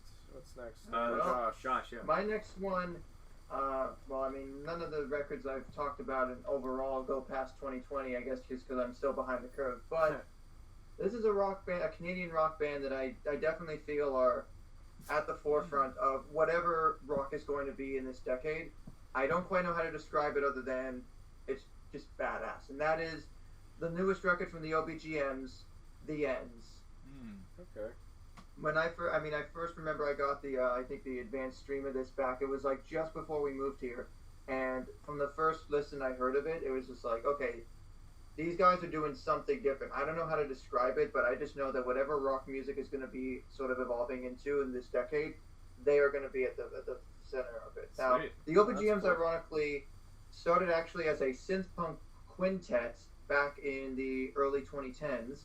Okay. And around the last couple of years, they really pared down, and now it's just a quartet. But Dennis McFarlane is nothing if not a huge presence on the mic. Like, this guy has the attitude, he's got the determination, and just from a lyrical presence, like, he is more determined than ever to prove that, you know, they are here to stay. I mean, even from the opening track, Alsa, which not only combines some fantastic percussion, like bongos, that go throughout both channels.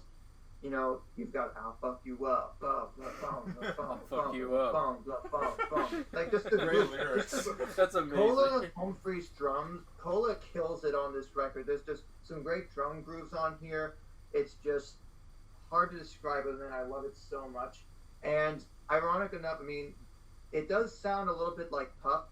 And not just because Pup's main producer Dave Schiffman produced it, and not just because Stephen Babcock did some songwriting on this record, but the guitar tone kind of sounds like it. However, I think that they are doing something. They're mixing in. There's a little bit of that hip hop influence as well. Kind of reminds me of Bad Brains from what I was listening to. See, God, they get compared to that band so much, and I'm also kind of tired of it, to be honest. So I've got to think of. I kind of feel there's a little bit of a Refused energy in there, a little bit of some other stuff. Well, Pup but too, I also that's a good feel like comparison. there's almost like, I wouldn't say drum and bass, but one of the songs I would recommend. Okay, so the main single that some of you probably know is "All My Friends" because it's been on the radio a lot. Now, granted, that's the most Pup sounding song, just because it does sort of sound a little bit like how a Pup song would go. But that chorus of "All my friends are strangers, I need a favor, mama, I'm a failure, I need a prayer, and sooner or later I'm gonna figure." Cody's listening to the song right now. It's synced. And you're syncing That's incredible. You're synced. Oh my god! As I'm listening to it, you're completely synced up with that. That was unreal. Good, I love improv. I also love the group. Okay, if either of you three work on a short film and you need like either a chase scene or some sort of like, you know, badass montage, fight song.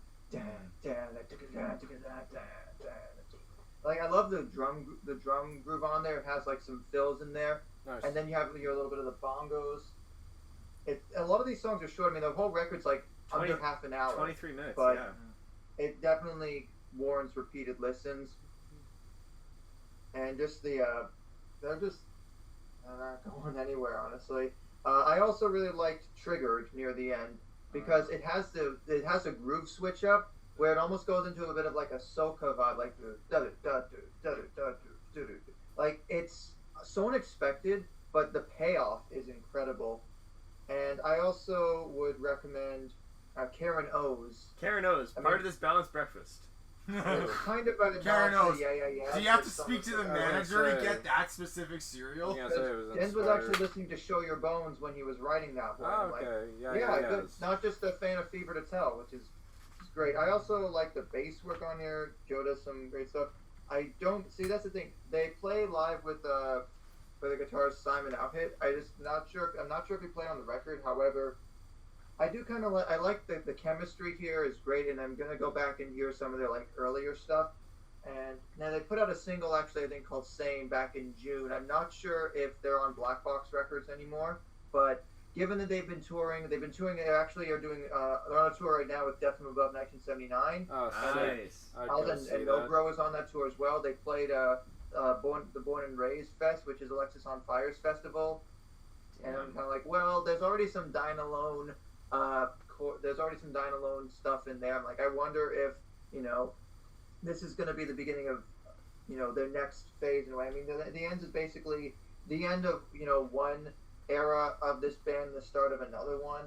But I know that some of the tracks on here that I did mention have some radio play, but it was just one of those that as soon as I heard it, I knew I had to get as many people into them. And also, if you can, and if you're comfortable seeing them live, please do, because these guys are great live as well. I just am hoping that, now with the Ends and whenever the next record comes out, that they're really going to be on top of this. And fun fact, actually, Cola is the brother of MC Claremont II, who also does a lot of great work that you should check out. It's Not How It Sounds and Do You Drive, chief among them. But just the mix of everything. Like, this is a real story of a band that has been doing it for a long time, and they're finally getting their due, and I think it's about time. It's like I said something I think on Twitter about this last summer. It's the OBGMs world, and we're merely just living in it. Nice. Cool. I want to listen to this. Yeah. And especially because, I mean, again, I was trying to avoid the pup comparisons, but I can't help that in some way because of the cross-pollination, if you will. However, I do think that if you do like some of that early pup sound, you will also love this record. Cool. I have a hard time comparing it to anything else, but I'm like, you shouldn't have to find anything to compare it to necessarily. All right, now, how are you going to follow that up, Evan? Okay. Yeah, I guess. I'm gonna do you one better. So case in point, we're going back to 1976 when two sisters who called themselves Heart created an album called Dreamboat Annie. I'm gonna get this out of the way. The biggest songs we all know are Magic Man and Crazy on You. Oh, yeah. Crazy on You's guitar passage of the intro guitar passage, that should be required learning for any guitar player. I've learned it. Yeah. I have learned it. I learned it I've by Play it ear. all the way through. Now, Nancy both the is acoustic, such Yeah, the underappreciated acoustic. talent. both the acoustic and the electric part. But the very beginning acoustic part is really tricky. But once the chords start to kick in, I can do that. But the bow now, I've done that before. But anyways, but something I'd like to point out is whenever you hear "Crazy on You" on the radio, if you look at the way the tracks line up on, like, there are two versions going around of the song "Crazy on You." The version that you commonly hear is actually part of the song Dreamboat and the fantasy, like that song that transitions into the actual song. Yep. That transition is a whole other track on the album proper. Crazy on You on the album Dreamboat Annie, the song Crazy on You technically starts with yeah. So anyways, I actually discovered. Wow, that's actually like a Black Magic Woman by Santana. It actually the outro part is another song entirely, Gypsy Queen. So anyways, and that's the version most people know. Black Magic Woman. How I discovered this band was actually my mom got the soundtrack to A Knight's Tale, and believe it or not, despite the fact that the song Crazy on You is nowhere in the movie, but it made the soundtrack for reasons. And it's a Look at that, you got the stomp stomp clap of the opening joust sequence, and you get Crazy on You. Yeah. So I know Crazy on You because of Harold and Kumar go to Waco. I know it because it comes. He looks at the giant Kumar fantasizes about a giant doobie or a bag of weed. No, it's a huge bag of weed. A huge bag of weed. Yeah. And it's so nice until he goes to domestic abuse. I've only seen that movie once. Learn how to make coffee. I've only seen that movie once. It's so Well, good. we've lost them. What else you got? Magic Man, I remember being made Magic Man is also a classic. I will never forget how it was used in Swingers when, Try to understand. He's a magic man. Okay, so good. songs that I actually like that are the lesser known off this album are Soul of the Sea and White Lightning and Wine are really, really good. This is all great mom rock songs. Yeah. Love Me Like Music. There's dad rock. There's dad rock and mom rock. Not enough people talk about mom rock. Love Me Like Music is actually a really good love ballad. I was just listening to it this morning, and I love the title track. The title track, Dreamboat Annie. Yeah, that's a good song. That's a good song too. Yep. Despite the fact that and then there's the reprise at the end of the album, Dreamboat Annie, the reprise, and reprise. Is it reprise or reprise? I don't know. It doesn't matter. Reprise. It's like I don't know. I've heard tomato, it both tomato, ways. potato, You say potato. potato, I say potato, potato, potato. Reprise. You say tomato, I say ketchup.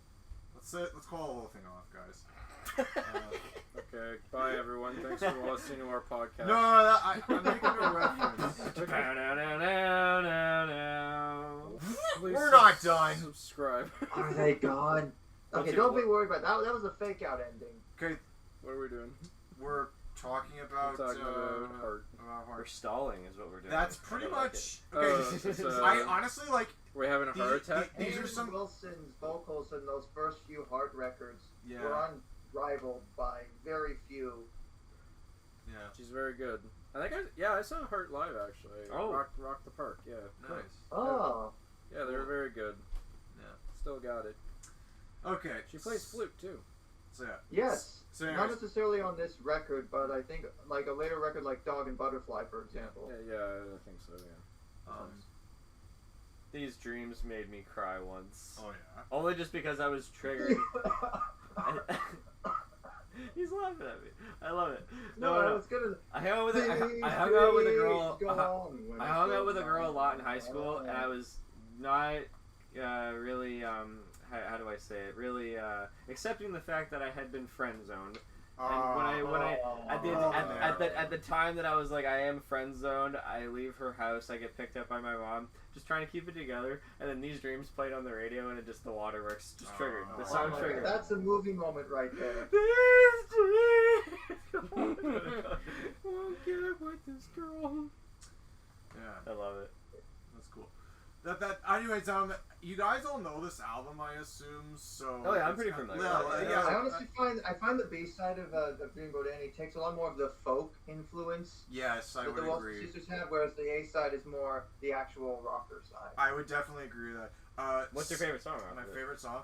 It's either I gotta be honest, it's probably White Lightning and Wine. Like it's like an underrated Disclaimer: do too. not actually stand outside in a thunderstorm while drinking. Yeah. Yeah, I can hear the This is 70s the rock thumbnail. on the Cody guitar holding again. his phone up and the many pages of Cody McDonald. Sing Child is a bit of a quirky song, although Josh and Cody might get a kick out of it. I mean, you guys all know. I'm kind of like. Sing It's Child. been years since I have heard this, though. Okay, in its entirety. Sing Child. Yeah. But the 70s rock is definitely in there for Yeah. sure. That's I typically when I pick albums I pick several songs from the 70s, several albums from the 70s, but this is my only album from the 70s. But the rest of my albums, this is my last debut album, and the rest of my albums will be by Canadian artists. Ooh. Yeah. Good. All right. All right. Round four, right? Fourth yeah, Round four. four. Fight. Okay. So, I talked in, I believe it was the second album's episode. Was the War on Drugs in the second or third? I can't remember. One of those. One of those two. But anyways, yeah. But I mentioned before that in the War on Drugs when I was covering Lost in the Dream that there was their previous guitarist Kurt Weill who was with them, and he went on to do his solo stuff. And the next album I was talking about is his album Wakin on a Pretty Daze. Waking on a Pretty Daze. I know because this was everywhere when I was like in Wakin, Wakin. Christopher Wakin. God damn it. Christopher Wakin. Sorry, I Wallakin. Walking. Well, it's also very confusing because there's no self-titled track. It's Waking on a Pretty Day, not Waking on a Pretty Daze. What the fuck is that shit about? Come on. It's kind of like how there's Houses of the Holy is a Led Zeppelin album, but the song Houses of the More Holy is fun on a on that completely first different track. album. It's like, Kurt, were you that stoned you forgot that it's day and days? What the hell? Well, it is considered psychedelic rock, so it wouldn't surprise me. Yeah, so yeah, like I mentioned, there's like influences like, you know, from the Heartland rock, you know, like you can definitely hear a lot of Tom Petty, a lot of, you know, Bob Dylan, but very psychedelic like how Josh just said. This is a hard album to recommend to you guys because I personally don't think if you guys are going to get into this or not, because I really like the mellow folk, but it also has a lot of energy in there from the electronic stuff, more in the drums and the keyboard. But it's a very cool contrast between his organic guitar playing, and he's a hell of a guitar player. Yeah. Kurt Weill, he's really good. Not a bad singer too. It's just I think it's just like if you amp up like Bob Dylan to like very electronic, that's kind of what you get, like that kind of sound. But regardless, I still really like the vibe. I mean, it's a great album to sort of play like if you're on like a road trip, and I did that with my folks in Veronica in the summer of 2019, going out east. Very nice. When we're cruising down the highway listening to songs like Snowflakes Are Dancing and Air Bud and Was All Talk. Ain't nothing in the rules You know that what? says a dog can't play guitar. It's funny. Oh wow, I actually understand that reference. And funny enough, I was gonna recommend to Evan the song Air Bud because I think you'll actually like that one. Oh. Yeah. So that's pretty funny. I remember this record being like everywhere in 2013 when Really? I was in college. Nice. Although Okay. I only know the only track I actually know from it because it was on Guitar Hero TV was "Never Run Away," which isn't bad. Yeah, that's a deep cut. I like that one. It's funny because like Waking on a Pretty Day, the first track is kind of like eases you into the sound, but when you listen to KV Crimes, I swear it sounds very Tom Petty. Like you'll definitely get that influence in there right away. It was another set of KV Crimes. As an experiment, I want all three of you to listen to the song Gold Tone, and then I want you to just be like, alright, I only got in 6 minutes into this song. Because you think almost 10.5 minutes is long? Wait till my next pick. No, but all three of you might think this song is very repetitive, so I'm always curious on when you guys are just like, alright, I've had enough. But who's gonna get his gold tone on the ceiling? My God. How does he find these just a matter of connections so time before fast? one of you steals it. These references, it's too fast. I can't keep up. Frustrating him, Josh. My favorite track would probably be Too Hard. The lyrics are very, very poetic, where it's just him talking about like how he's with his significant other and him giving up smoking and drinking, like it's always too hard, but he ends off with the song saying, "I'll promise to do my very best for you. That won't be too hard." How'd that go, by the way? What? How do you think that went for him, by the way? Probably not good, because on a later track he had one called "Smokering Off My Halo," so there you go. No, that was before. Which is an honorable mentioning. Smokering for My Halo. Smokering for My Halo is another good album. Not as good as Waking on a Pretty Day, but it's okay. So that's kind of the thing where I wonder how much of the Wakin. War on Drugs sound was Adam Granduciel's versus Kurt Weill's, because they run in similar circles, whereas the War on Drugs has only gotten bigger since the mid-2010s, whereas Kurt Weill's still kind of not middling, but hasn't done anything more per se. Yeah, I agree. It kind of War on Drugs. I just listened to their latest album this past fall. It kind of feels like more of the same, like kind of watered down, just not as good as stuff off of Lost in the Dream and a deeper understanding. I think is the follow up. Yes. For I don't live here anymore. For Kurt Weill, it's he's kind of remained in his own little sound, his own little bubble. But you got some pretty good ones, ones that are off of this album. Pretty Pimpin' is also a really good jam. Well, Pretty Pimpin's from Believe I'm Going Down, which is the next record. Yeah. Lyle. Maybe Girl Called Alex? I don't know, maybe Girl Called Alex. You can pretend it's about Alex Mack. Girl Called Alex is probably one that I recommend. He has no clue what Alex Mack is. Is that a show? No, it's a high school. Look it up on YouTube and then you'll get it. Josh, I think you'll like the flow of Pure Pain. It kind of sounds also Without Love. It kind of sounds like just him just sitting there jamming out, making it up as he goes along. But then the song kind of has this changes its flow, its rhythm, and then it kind of goes back to that kind of improvised, making it up as I go along kind of vibe. I think you'll like kind of the ups and downs of it. I'm gonna counter with, I feel like for people that like Kurt Weill and the War on Drugs, consider getting into Deer Hunter. I have listened to Deer Hunter.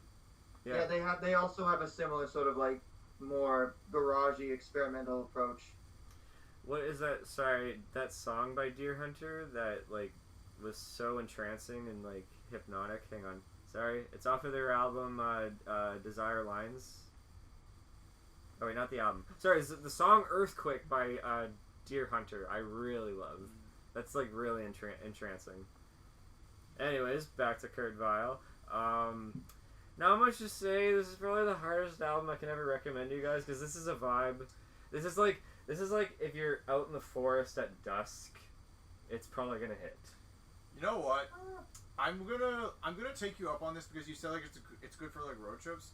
Or road trips, or in nature trails. Well, considering how Lyle and I are going on a road trip in less than 2 weeks, I'm gonna take it up. We'll see how. So you know what you do? You play Waking on a Pretty Daze, and then you listen to Out on the Open Road from a Goofy movie. Are you fucking serious? You know what? We're gonna do that. That's Oh, God. That's so funny. And if you are gonna listen to Kurt Weill on the road, again, and then Life is a Highway, and then the Rascal Flatts' Life is a Highway. if you are gonna listen to any tracks on the road, do Snowflakes Are Dancing and Was All Talk. Oh, okay. Was All Talk is probably my favorite track off of the album. Yeah. Other than that, I don't know what else to say. It's a vibe. I honestly would have thought, based on the artwork, this would have been more of a record for this time of year. It's summer, you're downtown, you're just sitting around doing nothing. Yeah, the graffiti art in it is really cool. There's a deluxe edition where it's just the graffiti art. Yeah, that was Post Days, or Deluxe Days, Post Days, or something. Yeah, I know, it's a summer vibe, but yeah. Post Days, yes. Yeah, I recommend. It's okay. Oh, it includes a new EP called It's a Big World Out There, and I Am Scared. Alright, next. Alright. Next. Alright, well, as the resident moody boy of the group, I find it interesting that out of all these volumes we've done, I've yet to tap into the emo genre. It's not a genre I've listened to a whole lot. I mean, like, sure, when I was in high school, I grew up with, like, bands like My Chemical Romance. But that was kind of like the more mainstream stuff. I never really got into the history of it at all. So, and what's interesting... I was waiting for Evan there. It's like, what's interesting? What's interesting is that's like role reversal. It's okay if it slips every so often. If it's like, Lyle, if you ever say... I gotta start a sentence with, you know what's interesting?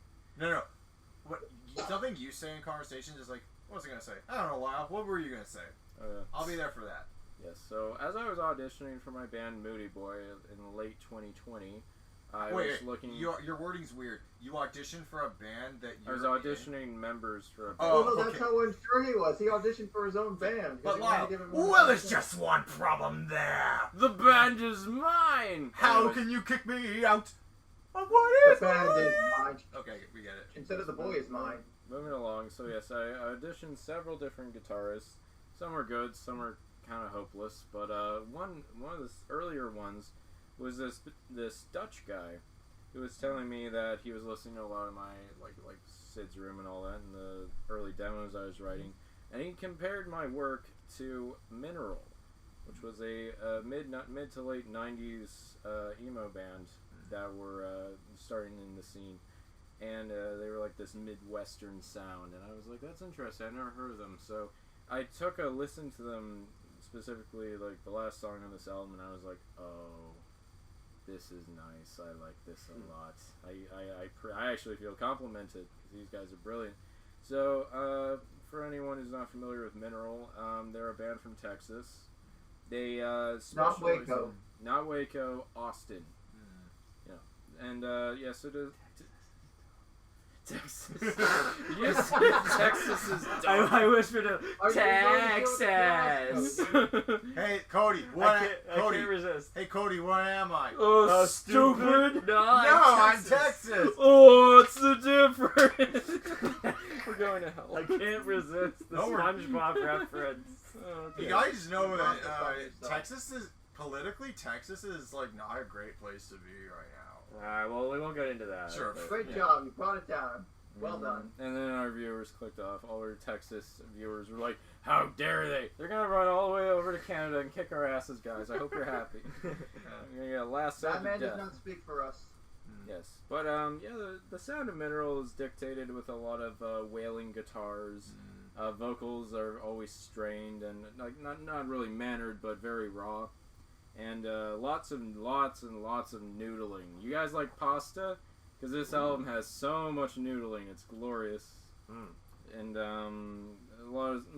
Cody, you like this album. A lot of the songs range from anywhere to like 4 minutes to 6.5 minutes at times. Yeah, because I can't find the actual album, but there's a compilation. I don't think you actually said what the title of this record is yet. Oh, god damn it. The album is The Power of Failing by Mineral. 1997. The oldest album on my list, actually. Oof.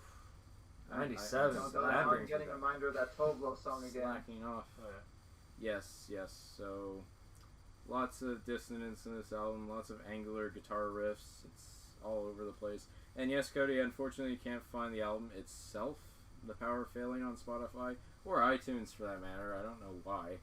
But you can find a compilation that has like their work, because the band only lived for about 4 years before quietly disbanding. So between I'm pretty sure it would be on Apple Music.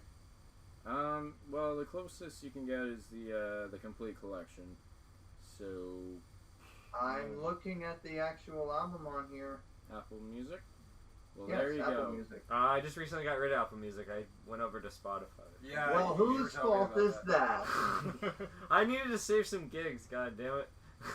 Yes. I would argue Spotify takes up more space, but that's not of mine. I don't download that much on Spotify, so that's why I'm saving. You're saying you don't download that song? Don't download that song. Record stores where you... Well, remember that, because that'll come back in a little bit. Yes. Recommendations. So, Evan, I got a gloomy one for you. This one's called If I Could. Starts with a slow song.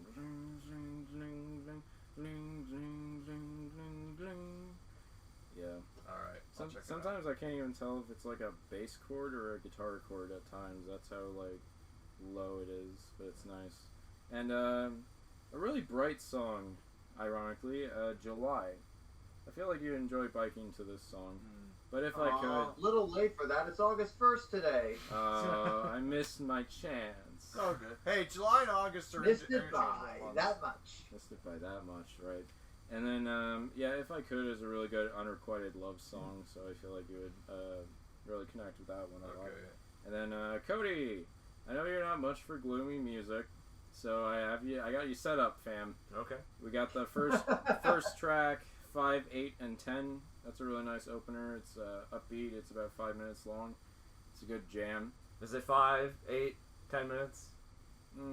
Closer to 5. It's more of a 5 than an 8. It's closer to a 5 than an 8. No, it's like 6 out of 10. I am YMS. I give it a 6 out of 10. More closer to a 7 than a 5. Bye. Bye. YMS. And another song with a friggin' number in it. 8037. Probably the most upbeat song in the entire album. It's very, very rollicking. It's very good. And then, Josh, you're familiar with this one. So, definitely my favorite song on the album is, well, one of them at least, that's not the main one, Slower. It's this really anthemic alternative rock song. It's like, it's just like the way you just tell me the place. I don't know the words of the song, 'cause he screams everything.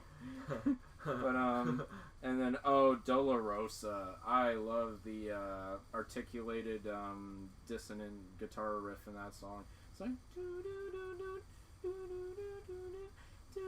I can't even hit it because it hurts my throat. But, that's a highlight of the album for me. And then, of course, we have to talk about Parking Lot.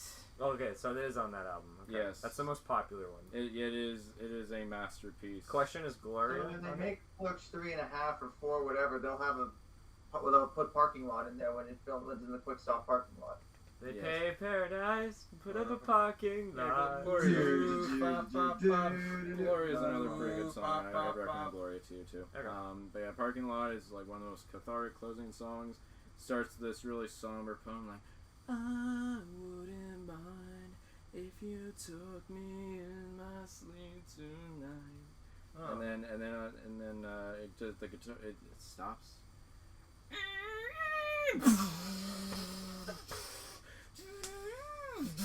What year did you say this album came out? 1997. Yeah, it What's doesn't. fascinating is 8037 and Take the Picture now weren't actually on the original LP pressing. Oh no. Yeah, So, that's yeah, right. we've They were only- omitted, Or and then something. they were released much later. But yeah. As I was saying, the band did dissipate after a while. It's not really. I'm not sure why, but they did reform in 2018. They released 2 singles in 2019, which I should take a listen to. And they actually started performing festivals just in mid 2021. So it's like they've regrouped. They found new headings, and I really wish I hope they continue with their work because it's glorious. Sweet. I'm gonna make a dumb joke now. You gonna make a dumb joke? Yeah, so there's Mineral. Were there ever bands called Animal and Vegetable, and did they all ever tour together?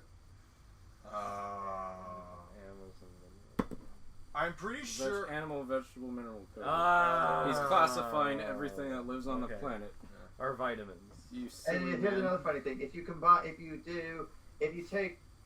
you switch around the last 2 words of Would by Austin Chains, if I would, could you? If you do it, if I could, would you?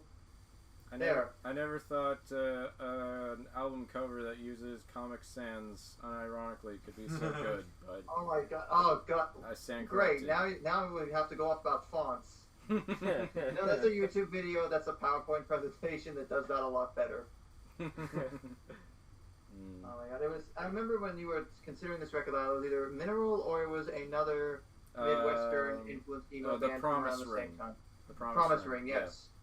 I'll cover that one later. But for this one, I've just been listening to it nonstop as I skate, as I rollerblade around the park that we go to, Greenwood, at night, and it's really nice. Greenwood at night. Greenwood at night. It helps. It's fun. I love doing that kind of thing. It reminds me. Every single song on this album always gives me that feeling like when you're like just kind of hanging around a parking lot or somewhere that's a little vacant, and you'll be like you'll balance on the curb or something while you wait for your friends to come by. It's a nice lonely album. It can be a little dour and a little miserable at times, but there's enough variety that it's not all encompassingly like heavy. That's for another album I'm about to talk about. It's a good moody album, I guess you could say. There it is again. There it is. Oh boy, it's moody. My favorite flavor. What's that you did earlier? Like, a long song, delicious. yeah. A moody song, delicious. Alright, Josh, you're up. Oh boy. Well, if you thought that Gold Tone was long at 10.5 minutes, you haven't seen anything yet.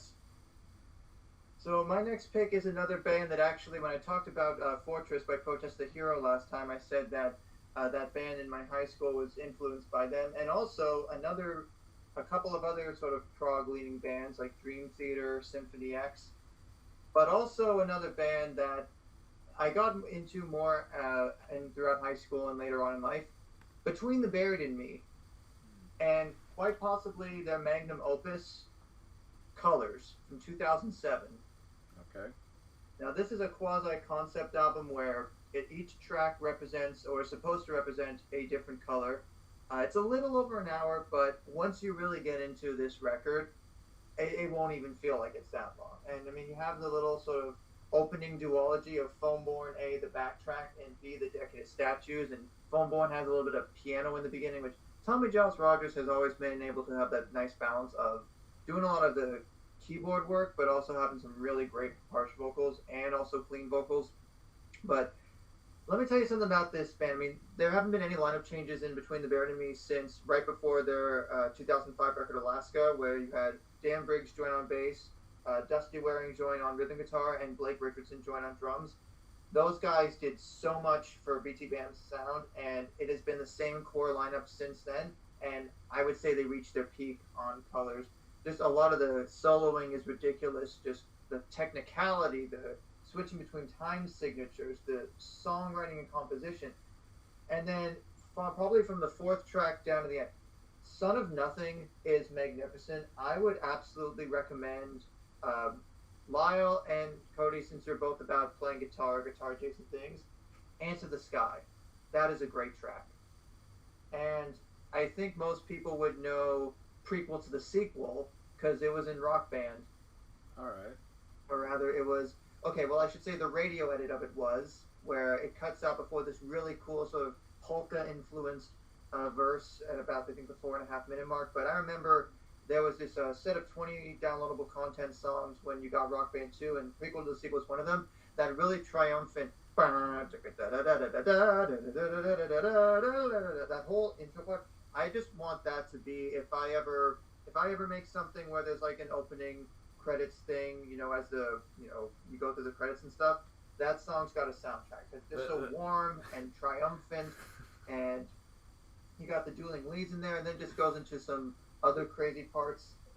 And then I would say, Evan, you in particular, anyone that wants to get into Between the Buried and Me has to listen to White Walls. That is one of Between the Buried and Me's best songs. It's over 14 minutes, but it goes through so many twists and turns. And when it gets to the sort of chugging groove that builds up to Tommy singing White Walls, da da da da da da da da da da da.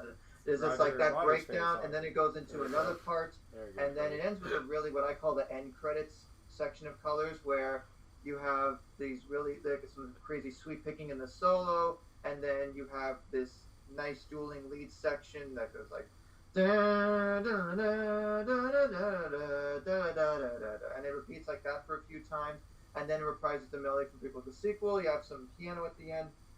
It's just an instrumental tour de force, and I only wish I had gotten into it sooner at that time, but I fully understand why everyone loves it now. And the fact that like there's a full band custom of this, I believe, whole record at one point that you can play in Rock Band, it blew my mind. I mean, obviously as a drummer, there's a lot of crazy stuff in there that I I just listen to it and I'm blown away by it. I obviously can't play it very well, but it's just a journey. I mean, it's really not that far off in terms of length, like the Suburbs. I mean, I know it's only 8 tracks, but it's pretty much exactly as long as... Yeah, see, this is the Suburbs at night. Also, for people like fans of prog metal and stuff. You know, come to think of it, the song prequel to a sequel. I knew this one guy once. His name was Lucas Films, and that was his favorite song. Really? Then how come it wasn't you? I've been biting my tongue. The sequel trilogy. I've been biting my tongue for 3 minutes trying to make that joke, and nobody got it. God damn it! He made the prequels, and then the mouse made the I knew sequels. a guy named Lucas Films. His favorite song was prequel to a You guys sequel. check out Informal Gluttony as well. I mean, I don't have it on my list. Well, per Cody, se, but it's Cody- hard to like pick this apart too much. It's like Lucas made the prequels, and then the mouse made the sequels.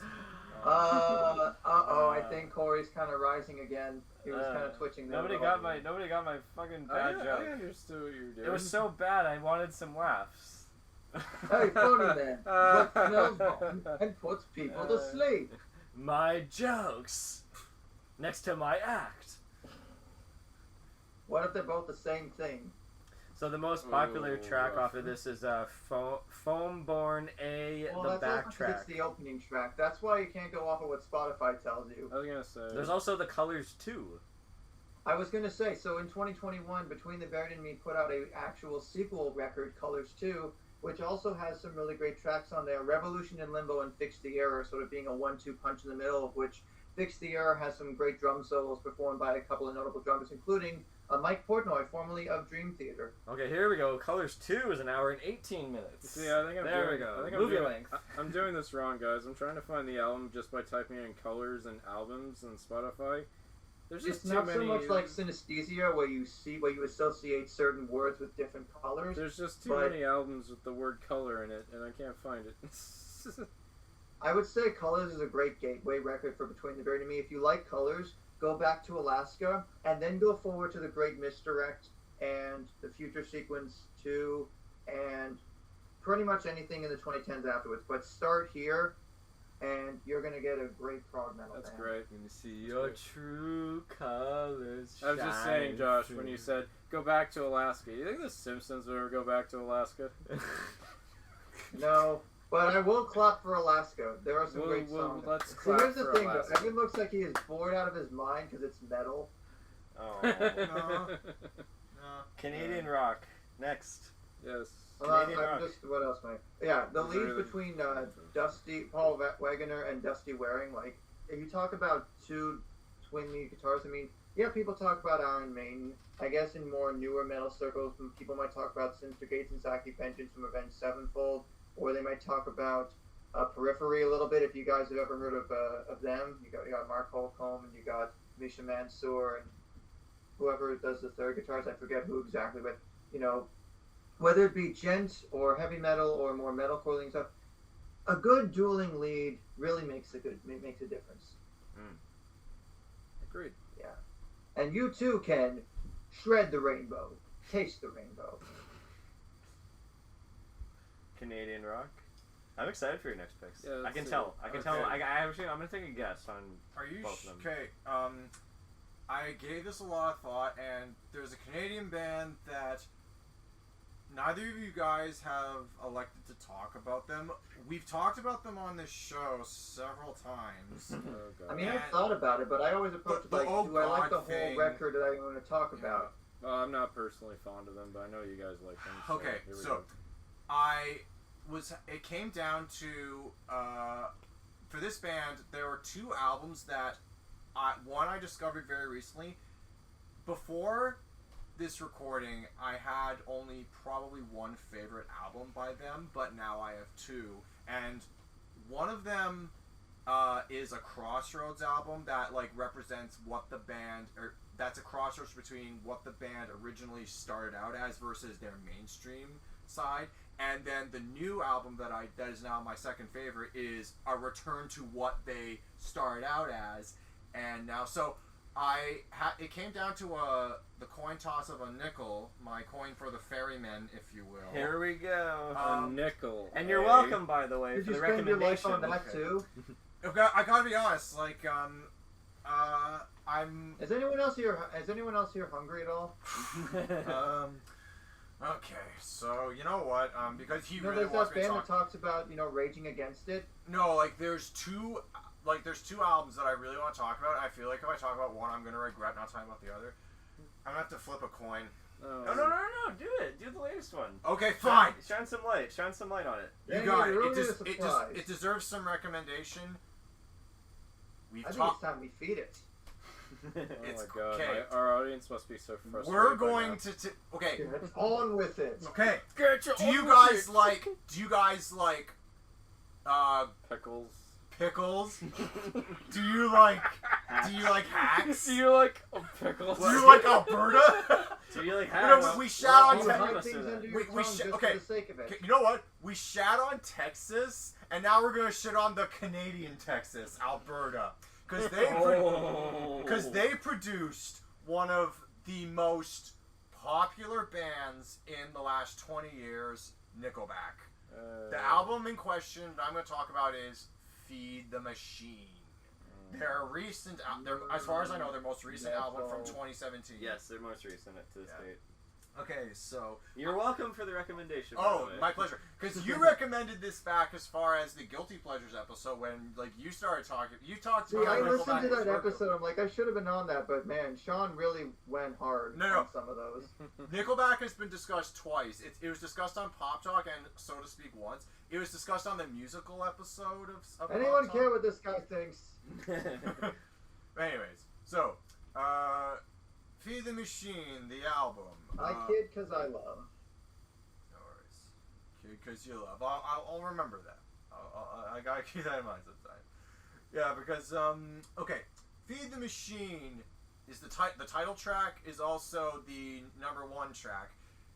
It paints a post-apocalyptic dystopian world where you have to constantly sell your integrity and your soul for the greater good, or at least how Chad Kroeger and his band interprets the greater good, because it ain't. And it's a pretty rockin' title track, to be honest. It is. It's like the heaviest. It really thing, does. I would argue the heaviest thing since, I guess, if you want to go back to I don't know, Burn to the Ground or even earlier. No. I'm gonna. Okay. No, I debunk that. The Betrayal. Yeah. Now here's the thing. The Betrayal is the heaviest Nickelback has been since probably Because of You. Yeah. Now the record overall is the heaviest they've been in a good long while. How about that? Now, do you remember how I said that I was torn between talking about either Feed the Machine or my other, or we combine the two together in a wonderful smorgasbord called Reasons for All the Right Machines to Feed. So I was torn between whether or not to talk about All the Right Reasons, which is my other favorite, or Feed the Machine, because I've listened to. I am way more familiar with Nickelback's discography than most people are. But most people who don't, because people like to shit on this band for no other reason than that. You know what Nickelback were? Nickelback were the Imagine Dragons or AJR of the 2000s, in that they had some good moments. Well, Imagine Dragons especially, they had some good moments, but because of how big they were for the time, everyone likes to rag on them. Until something else comes the album where their fame peaked was All the Right Reasons, and that was the cross. Okay, I know you said that you may have said that the Long Road, off the record, Josh, you may have said that the Long Road was their true crossroads between what they. In a sense, yes. But I would agree. But All the Right Reasons is where they shed off their edgy creative their edgy post grunge stuff and go more mainstream. Okay, I'll agree with that. In the creative side, yes, that was already. In Dark Horse, they just kept on going. In Dark Horse, they kept on going mainstream, and they just sounded really pretentious. And then that was the problem. They had it set to D for Dumbo, when they should have had it set to W for Wumbo. I wonder if that doesn't even make sense. I wonder if a fall from this height would be enough to kill me. Oh my god, we're going too far. Alright, so Feed the Machine. Feed the Machine. What's this one about? So this is a return to Nickelback's roots. I would say going back to The State or Silver Side Up, where they wrote really creative lyrics and they didn't care about feeding the masses. I mean, the album I'm is going to have called a little Feed bit of the a Machine. comparison in here. Yeah. So the state is Nickelback's My Own Prison in that it's their first real breakthrough, much like Creed's album, that is better than most people would think, but it also, again, it has some elements that I'm glad that at least they came back to. Yeah, I agree. That's what I think. So Unfortunate thing for Creed is that they didn't go back to their roots. Now, Well, that's all I'm saying. That, like, it shows that Nickelback did have that side to them, and I think once, enough time had passed and people had moved on to other stuff, they could get back to what the things they really liked about their sound. okay, so the first half of this album was like a banger for me. So after Feed the Machine, which is I think their longest song I've ever heard, because like I didn't care how long the song was. I'm like, I'm really digging this. And then it's followed up by another banger called Coin for the Ferryman. I love Coin for That's the a great Ferryman. one. Must not make any Wellerman jokes. Must not We'll make need any a Wellerman coin for the jokes. ferryman. No, even the bridge is awesome. Like, Yeah. walking through the fire for fun. 3, 3, 2, 2, 1, 1. We're smoking diamond. Like, this is awesome, I man. don't know if you're doing a good job of selling these But the funny songs. thing is, and I pointed this out, is that Nickelback is really known for their structure of their albums. Their third track is always the poppier song that they really want to push. But even Song on Fire is not a poppy song at but all. Song on Fire is kind of like, oh, it's a bit of a different type It of. is. It's different. It's different lyrical context. Every time like, we're it's not love. It's not photograph of Yeah. reminiscing on stuff. Yeah. It's not like it's not cliched. It's kind of like okay, like, yeah. And I would say the poppiest song is either Every Time We're Together, which is towards the end, ironically. And then I also so Must Be Nice is actually like I love that song ironically because it's like they're basically he's writing parodies of all these like nursery rhymes, and then the lyric that he screams is "Your life's a fucking fairy tale." Like that's. Well, I'm glad that something related to Nickelback is putting a smile on Lana's That's face. just a wince word. I like Home. I like Home. Oh yeah. Home is a good track actually. Yeah. I can picture them playing So that what's live. interesting about Song on Fire is one of the co-songwriters, Haley Warner, actually a few years later would write Katy Perry's sort of comeback single "Never Really Over," or at least co-write it. Oh, nice. Like, that's kind of nice. Yeah. That's the thing, though.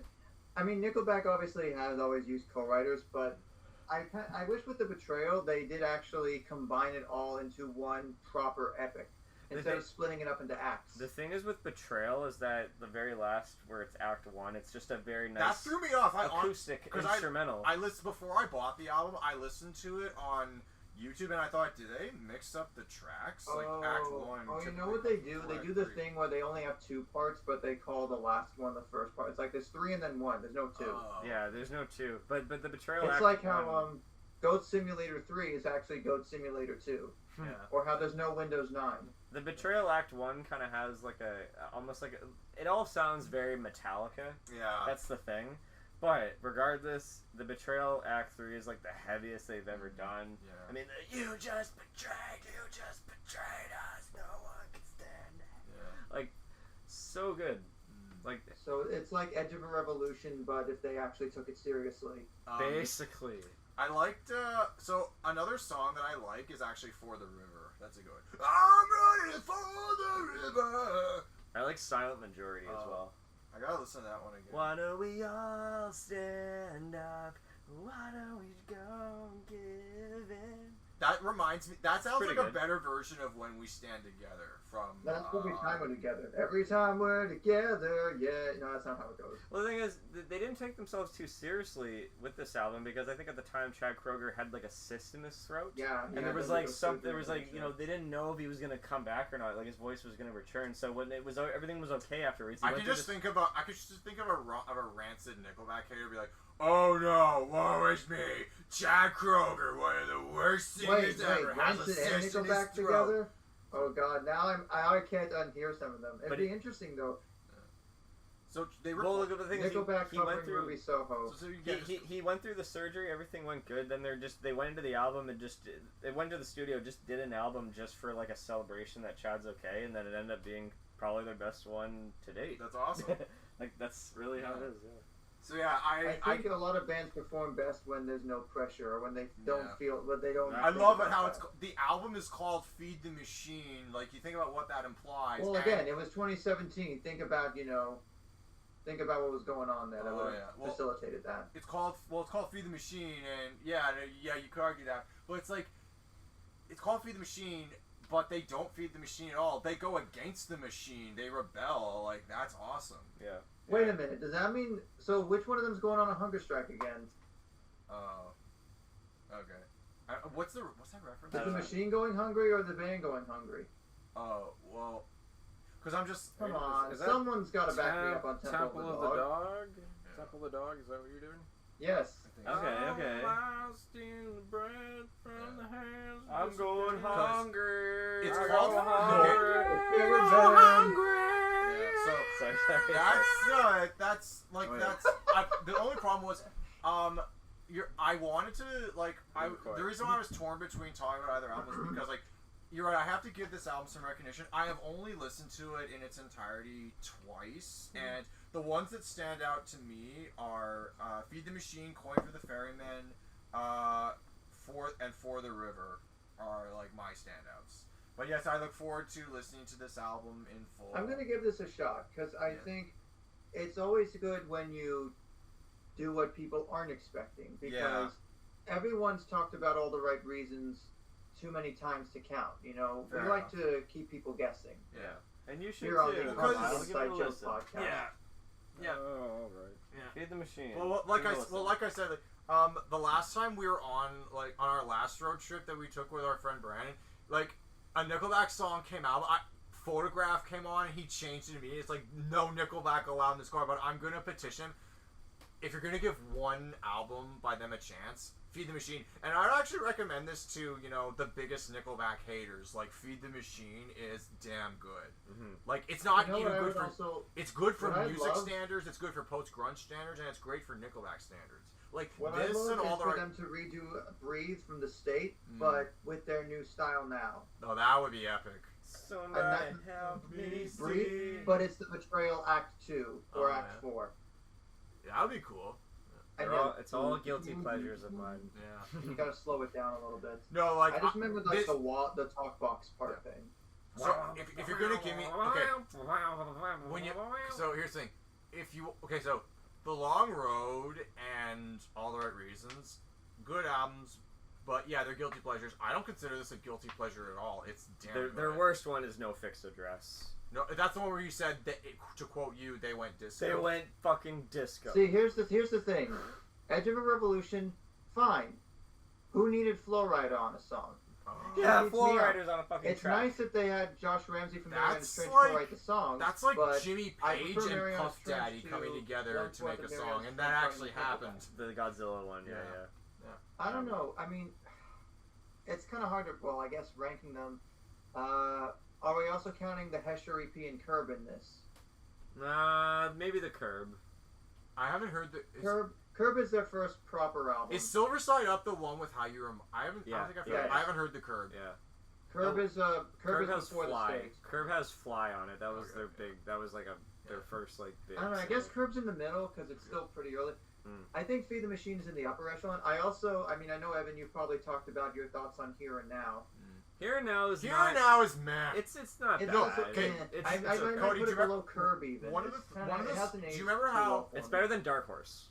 Although Don't Let It End is kind of there was a certain phase in my life 10 years ago when Don't Let It End was not bad. Okay, if I could just say this, one of the things I want to chime in because I love the way I feel like Cody and I we should make a video at some point either related to this channel or not called The Hypocrisy of Nickelback, where we just play songs by them that are about something and then also by them that are about the total opposite. I'll give you an example. You did a great one with Far Away and Something in Your Mouth, I loved you all along with something in your mouth. And no, I got another one. From Here and Now, Lullaby. 'Cause you're not done, you're far too young, and the best is yet to come. 2 tracks later, Kissing Goodbye. You'll be on TV when it starts to snow again. No. best is yet to come. Here comes the next contestant. I hate that song. I still hate it. This is their most recent album. It is. Yeah. Yeah. Yeah. If they come out with one more, they hit 10 albums, and I will What was say, guys, fascinating hang is it up. that when been they 5 when they years. put out in 2020 their cover of The Devil Went Down to Georgia with Dave Martone on there, Did and you hear that actually Which went one? pretty hard. And I'm like, yeah, they got to keep the Feed the Machine style going, but They did a cover of Devil Went Back to Georgia. I didn't know that. Yeah. it's not bad. But I don't Oh, know. they had it. They had it. The choruses are good. They shared something. I forget what it was. I don't know which band it was, but there was a sea shanty version of Rockstar that they shared. Damn it! I knew they were gonna well a man Damn coin it. for the pyramid. It's like, imagine pirates singing Rockstar, like a sea shanty. Oh god, it's the pirates who don't do anything. It's Lyle's all over favorite again. from dancing. Your dances from grade school played Rockstar. What? I want if I went to the bathroom. Okay, Lyle. Let's say we're in like an Endgame or Back to the Future scenario where we have to go back. Let's say we discover time travel, and for reasons unknown, we have to go back to different points in our lives. If we go back to that time, if you and me go back to the time where they played Nickelback or school dances, I will go and punch the DJ. Like, this is not a good song to play at a dance. Grow up. That's a good use of science. Yes. You know what you do then? Then you play Mineral.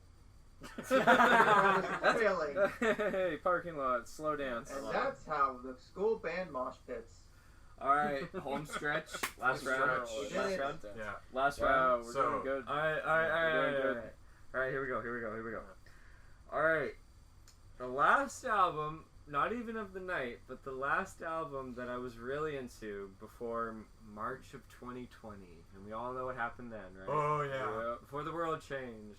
I'll say I think I listened to this like maybe December 2019 or January of 2020, just around that time. This album really clicked with me because of the vibe and the time period.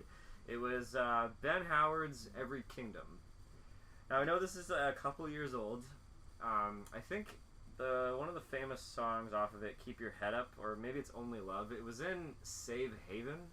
It's very well known from that movie. I've never seen the movie Save Haven, but that movie. That's based off the Nicholas Sparks album. Yeah. And Josh Oh, Hutcherson's okay. in that, Say no right? more. Or am I thinking? Really, say no more. So Ben Howard, kind of folky stuff, singer songwriter.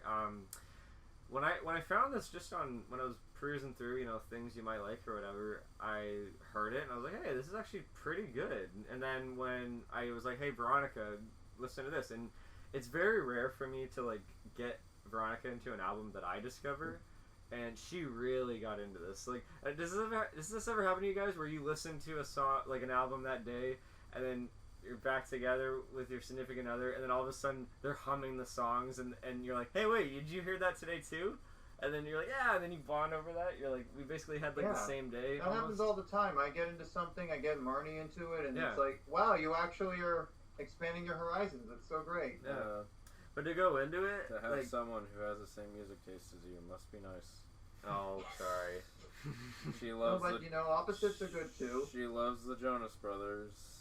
And you should too. No, I'm joking. I sat through Camp Rock. I did my time.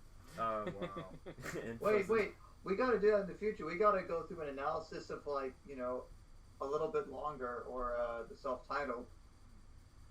Or it's about time. Have you ever heard It's About Time? That's an aside, but that's a whole other story. Are we talking about Jonas Brothers still, or what? Or this Yes. album? No. He's saying start with Jonas Brothers. Okay. Yeah, I don't. Here's the thing. I listen look to at this album artwork, and all I think is, can you find something that's not Fool's related, Cody? This is reminding me of Total Life Forever's artwork. It's underwater. It's all nice and Very true. serene. Yep. Dark. Yeah, it's very true. We get it. You like Fools already. Hey, you brought it up this time. I know, because I was trying to get off of the. I was trying to, But like, to save Lyle's sanity. like I said, like the two songs off this album that are pretty well known is "Only Love" and "Keep Your Head Up." "Keep Your Head Up" kind of has like a nice sing along, you're at a. Oh my God! It is Andy Grammer. And this is the first track, "Old Pine." Apparently, this is about a pine tree almost fell on top of him, and then he wanted to write a song on how to cope with how scary that was. That's how you inspire someone. You throw a tree at him. I'm glad you survived. The track "Everything" has very good lyrics in it. My favorite track is probably it's a toss-up between "The Fear" and "Black Flies." And funny enough, when Brock and I were playing the spin-off game of Life is Strange Before the Storm, Black Flies. I thought it was a prequel. Was it a spin? Or it was a prequel. I thought it was a prequel. Yes, thank you. Before. You're right. It is a prequel. And the very last track in that game was Black Flies, and it was, not to spoil it if you ever play it, but like it's a really sad ending. But the needle drop is Black Flies, and it's so distracting because we're just kind of like, oh, this is so sad, but it's kind of 10 million Black Flies. That'd be like my worst nightmare. It's very satisfying to hear a song that we didn't think we'd hear in anything ever, but you know, it is what it is. It's another vibe. It's another kind of folky vibe. If I'd recommend anything, Evan, I think you would really like The Fear. Actually, the lyrics, I don't know, kind of feels like it would kind of speak to you just a little bit. I don't know. Give it a shot. The Fear. Yeah, What's the song about? I mean, there's like, you know, like I don't often ask that, but like going back to the last thing you recommended me is like, why do you want to recommend a song to me about unrequited love? I don't know. Oh, me? No, he was him. I did. Yeah. I mean, The Fear has like a bit of being aware of just, I'm kind of nervous in this moment, you know, or I'm kind of nervous in general, but like I'm kind of coming into copes with it, and I'll keep it going. Sure. Kind of thing, like coming into terms with it. Josh, I'd recommend maybe the Wolves. Yeah, I mean, I wouldn't say it's a spirit animal of mine, but I always feel a connection with wolves in particular. Sure, yeah. Something about being part of the dog family, you know, and not about Twilight at all. That's the last identifying as like a wolf being your spirit animal. That is the last. Twilight is the last thing I think of when I think of wolves. I don't even think spirit animals are a thing the kids do these days anymore. Well, it's mostly not even animals, it's just characters they watch on TV. Yeah. And Lyle, Discovery Channel not permitting. Lyle, I recommend nothing to you, so moving on. There we go. Do you have something you want to say to me, Cody? I don't. Is it starting to become blatantly apparent that we have different tastes in music? Okay, Evan, we're now going to turn this into a therapy session between It is not the end of the world. Nah, I don't think you like anything. I for real, I don't think you would like anything off of here. Okay, fair enough. I'm sorry. I have Coconuts, and you have this album. Yeah, Coconuts, I was like, oh my god, my ears are bleeding. This is noise! I felt like the Grinch. I can't stand all the noise! Noise!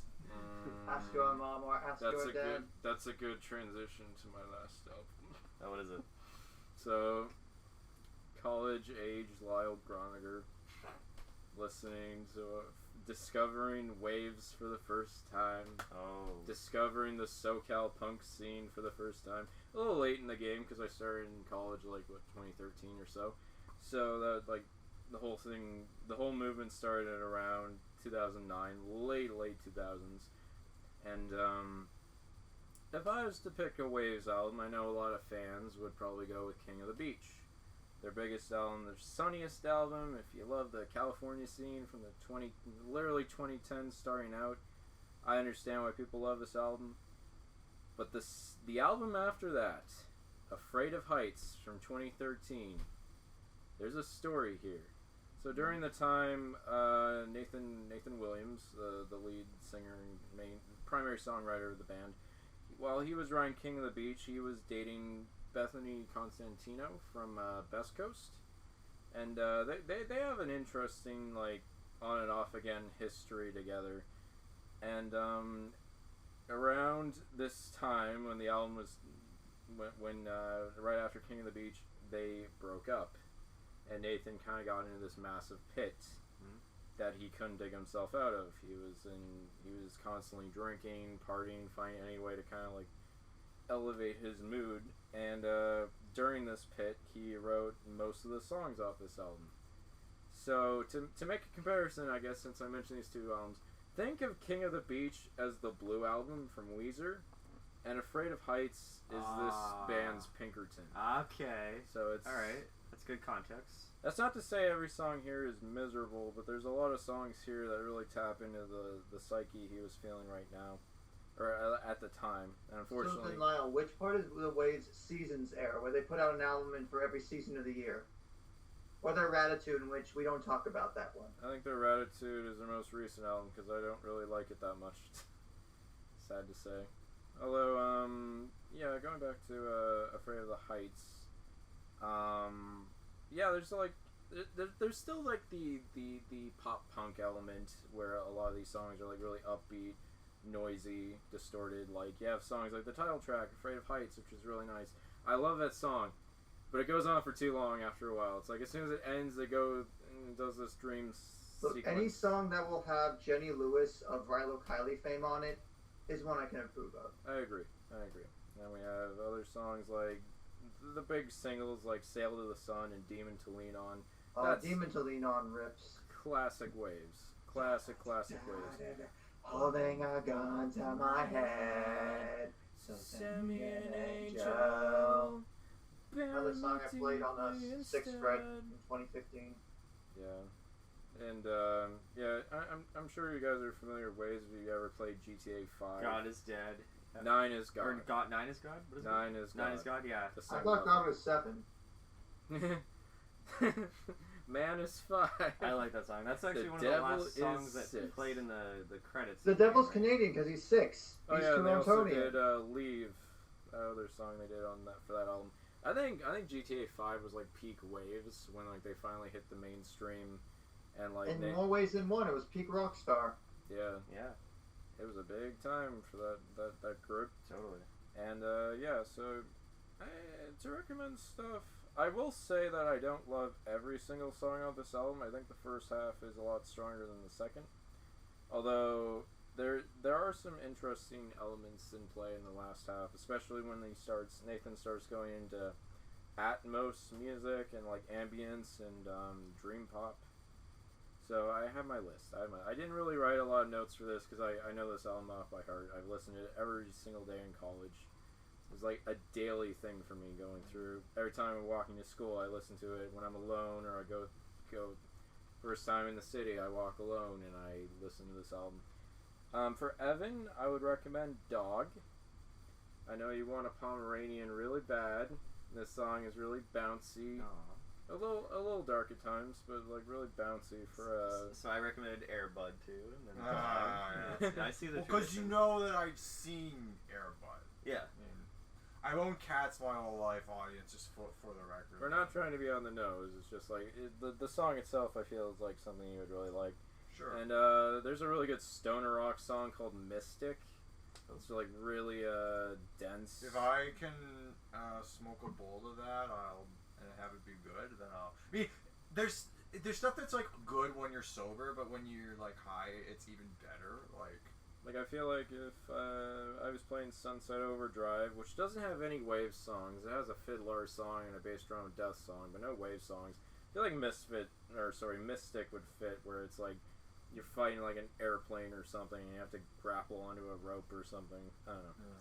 Sunset Overdrive 2, it's never gonna happen. I'm sad about that. That was the epitome of noise rock at the time.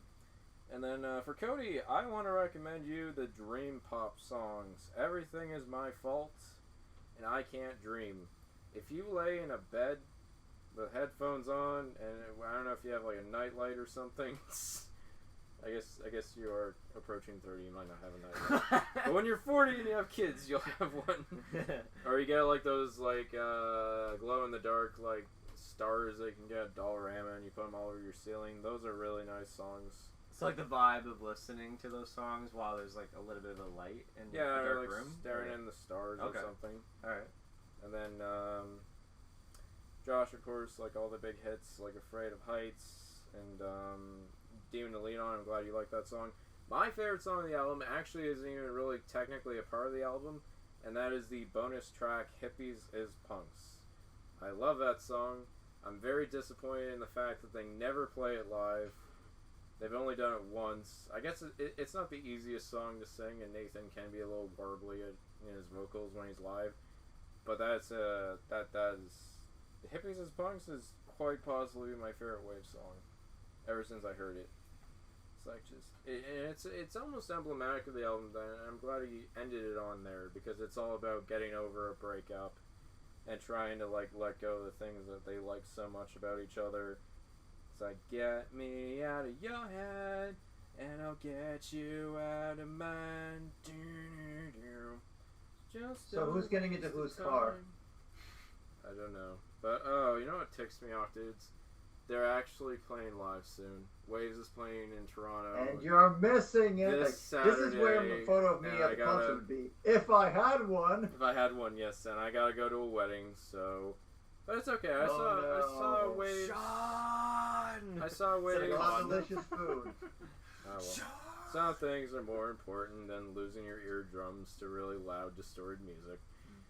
And it's right down the street too. It's right on Queen. All you do then is you go out the front door, you go out the door, and you just, get a contact. Wait a minute. You hear it. You can hear it. Sean, I'm going to. Hold your phone up to your ear. Maybe you'll Hey, hear it that way. Does Sean like? Think about this. Does Sean like Waves?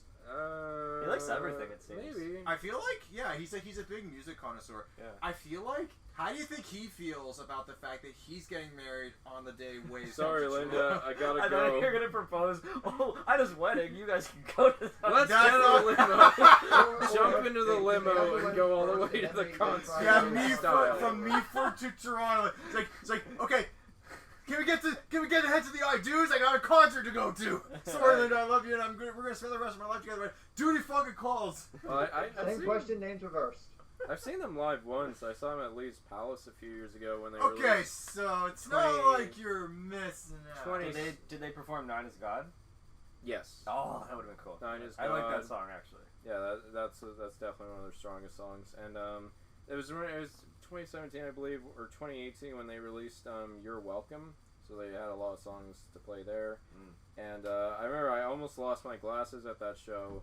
It's like my glasses were kind of old and in repair. They had a crack in them and like the lens would fall out sometimes, so I had to use tape to hold it together. So I think it was during Green Eyes, the song they ended the night with. I got knocked over in the mosh, and I look and I'm like, oh no, my glasses fell off. And as they're picking me up, I'm like, no, let me stay. I gotta get my glasses. And I'm like circling, and some guy's stepping on my ribs. Oh. I'm like, oh, I got the glasses. It's not missing the lens, is it? Oh, thank Christ. So I didn't lose them. They didn't get stomped on, and that is a miracle. And I still have the footprints from the mosh stepping on me on my shirt. Oh wow. I think it's almost washed out now, but I would just keep it for novelty's sake. Be like, Oh, hey, exactly. that's from a pit. novelty's sake, exactly. Yeah. I miss the noise rock scene. It's really fading out now, unfortunately. Fiddler, it's like Elvis Kuhn just left the band this year, so they're gonna have a long time to find a replacement for that. A lot of bands aren't really releasing albums, and the ones they are releasing, like Waves just released a new album, Hideaway. Tried listening to it. It's very stale, I'm afraid. I'll try to give it another chance, but it's not really the Waves I fell in love with back in the day. And I guess Wait. Now they're just somebody that you used to know. that doesn't even. Okay, I'll give you that one. I will give you that one. Yes. Well, I mean, maybe their low tide has finally come, like always. Damn, I was gonna make a. Yeah, play and on Fiddler's new album I did not like at all. In fact, the only song I did like, "Good Times Are Over," is pretty much a Waves song. So there's that. And then they got the Burger Records fiasco, which is Yeah, I'm not gonna get into that either. basically like the Weinstein Company of record release labels. So they're gone. They're done. Thank God. What's the story there? Because I It's- don't know much. I only know a small handful. Basically, about Burger record producers. Records was a label that would print new talent onto like cassette tapes. It was like a novelty They were an indie label, yeah. indie label, and unfortunately, there was kind of like this boys' club attitude that grew out of it, and a lot of the bands that were involved got really tangled up in sexual misconduct, which tainted the label and it And ruined then a also lot of like bands. people at the label too. A lot of people in a lot of people in the label were encouraging it, so it fell apart, and a lot of people boycotted them, and then they got defunct. So Burger Records was like a major sound. It's where Fiddler and Bass Drum of Death and Ty Segall got their start. So that's kind of like the birthplace of noise rock, and it kind of fell apart. And yeah, I guess like the closest sound to noise rock right now is like incel core, which is also dying because of like a lot of misconduct and stuff. It's like after Virgin Fest, it all went to shit. So. Well, apparently, like you said, that festival, Virgin Fest, suffered from absolute shit coordination. Shit coordination, and Antifa got involved. Didn't really stop them, though. I'll do it. The police took pictures with everyone there, and I'm glad I didn't go. I'm glad I didn't go. I'll say that. But Maybe it's time to start looking on the bright side of life. Yeah, it's time to turn off the noise. Yeah. And with that, I pass it over to you, Josh. Well, that was a bit of a depressing record to hear about, wasn't it? I'm sorry, I'm moody. Well, let's bring the energy back up and let's all get happy, because I made a reference to this artist earlier in the episode. If you've listened this far, which congratulations on making it this far at this point. But Cody and I talked about this artist on the Pop Talk thing that you'll hear at some point. And Pop Talk thing. Pop Talk thing. I don't know when it's coming out. You're the one in charge of that. See, even he doesn't know. 18th. He's the mastermind of Pop Talk, and he Monday, doesn't know. we're tired. I think Monday the 18th. I think Monday the 18th. So sometime within the month that this comes out, at some point that episode will come out. Yeah. But I knew I needed to talk about Weird Al Yankovic at some point during this run because one of the universal artists that, whether you know about comedy music or love that subgenre or just know of music, of parodies, of internet humor in general, he's one of the most beloved humans on the face of the earth. But then there's different Weird Al records that encompass different points of my life, whether they were ones that are more recent in his career from when I was a kid, or the older ones that I've gained an appreciation for as I've grown up. But after seeing him live in 2019 with my now wife, and we had probably the best time we've ever had at a concert, and I knew that in my heart of hearts, my favorite Weird Al record has to be his third record from 1985, Dare to Be Stupid. Right. And now, I could have picked. Didn't the 2D animated Transformers movie make use of this song in the most unique way? The title track, yes. Yeah. That was on the soundtrack for Transformers the movie in '86. Yeah. Now, Dare to Be Stupid is, I would say, the record that all the way through is Weird Al's most consistent, because while the subtitled and in 3D are fairly solid, some of the originals I'm not too fond of, and some of in 3D, not like there was like That Boy Could Dance, for example, that I'm not super huge into. And I could have picked something like Running with Scissors because that was like the first Weird Al record I was aware of when it came out. I could have picked Apocalypse. Apocalypse was near the end of high school, but that one felt like the Internet League CP in 2009 was basically half that record. I could have picked Straight Outta Linwood because Forever Tonight, that was a big album going into grade 9. Yeah. But I went with Dare to Be Stupid. Now here's the thing. Okay, he's talking about Linwood, California, not Linwood, Washington, which is okay.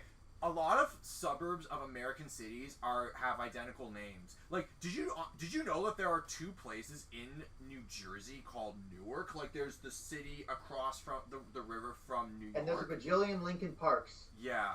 No, like... And there's three Richmond Hills. Okay, when I was looking at Airbnbs to stay in Seattle, Linwood was like a suburb of the city, and I'm like, okay... You could recreate that album cover if you wanted to. Straight out of Linwood...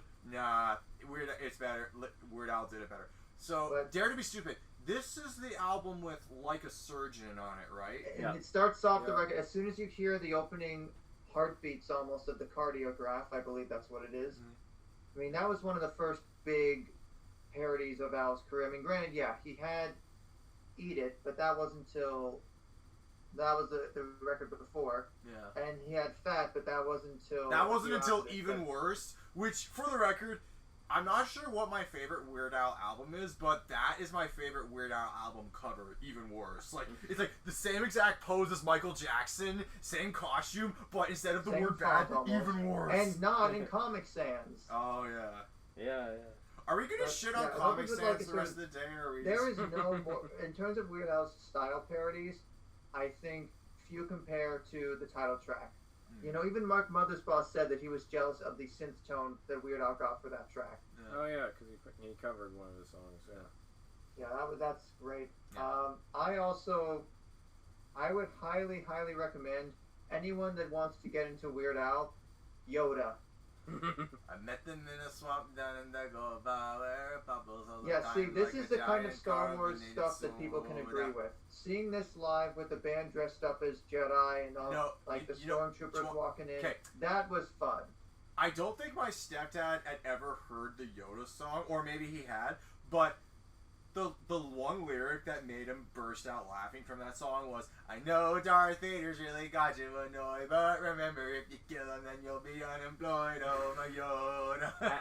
I don't think I've heard that one, but I have heard The Saga Begins. Yeah, that's the off of prequel Running with song Scissors. from Running with Scissors. Yeah. But I felt that was the most times, especially because almost every Weird Al show ends with Yoda. You know what I love about Nice.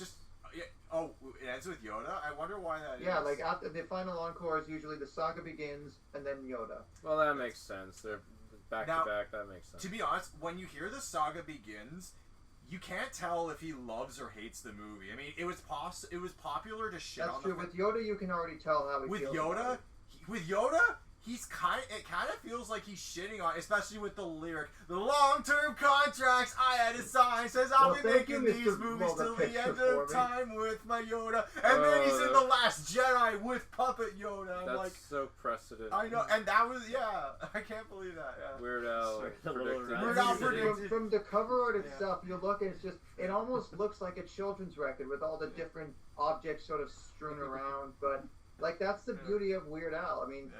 He was just as much for kids getting into music for the first time as he was for adults that, thought they were too cool to laugh at themselves. Yeah. Sorry, Cody and I are just looking at the lyric sheet. We're reading the lyrics. It's Yeah, pretty they're cute. pretty fun. Yeah. And now, this runs the on a fun log. thing, it's not on my recommended, but if you want to have a fun time, just listen to I Want a New Duck.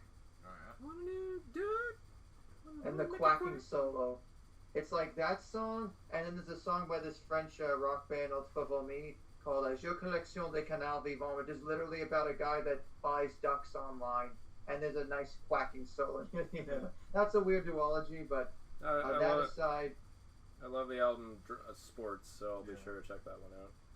Yes, American Psycho joke here. Oh, I want a new car. Okay, I get With it. side note, there was that Funny or Die video with Weird Al and Huey Lewis. Yeah. Yes, yeah, the American Psycho thing. That was pretty clever. Oh, there you go. That was clever. Perfect. That was clever. And have any of you ever heard of the film Johnny Dangerously? No. Yes. Then you know this is the life, Lyle. You know exactly what I'm talking about. Yes. Yeah. If no one's ever heard of any ragtime, I mean, this is sort of a beginner's guide to ragtime.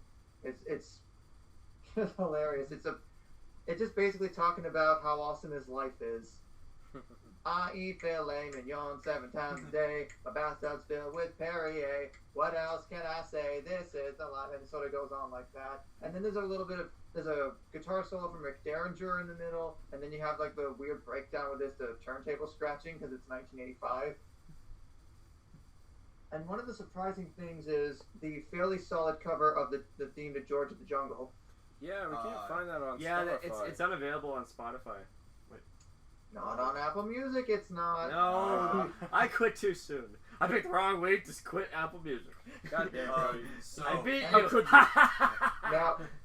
Now, Lyle might be more into like the sci-fi stuff than some of you in terms of like the B-movie sci-fi, but creatures. I think one of his better original songs, although it does sort of borrow a bit from a Thomas Dolby track, Hyperactive, Slime Creatures from Outer Space. That one grew on me a lot. That sounds fun.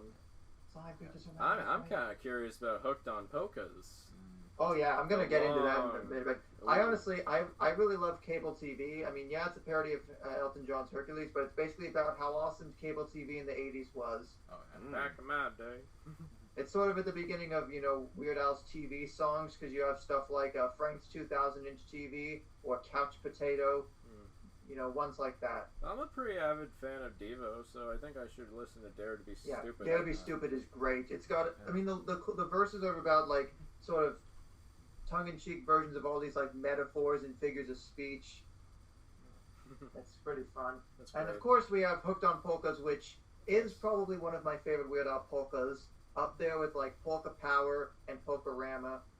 I mean, it starts, you go from the 12th Street Rag into State of Shock, into Sharp Dressed Man. It's got the section of What's Love Got to Do with It. And then there's that little snippet of Hall & Oates' Method of Modern Love. METHODOMMODERN. It's the method of modern love. Da da da. Owner of a lonely heart. Doo doo doo doo. Oh, like, this is like still melody. When you could go the medley. Weird Al has done more for the accordion than anyone. Donovan did for the hurdy-gurdy. I'm sure that's blasphemous to people who know hurdy-gurdy, man, but like all the different ones in there. You got the bridge with "We're not gonna take it." Makes it sound almost like a show tune with how breezy it is. One of the only times a polka ends a Weird Al record. And even throws in like Mental Health, Bang Your Head, and Relax at the end. So it's like, obviously the choices are very early mid-'80s.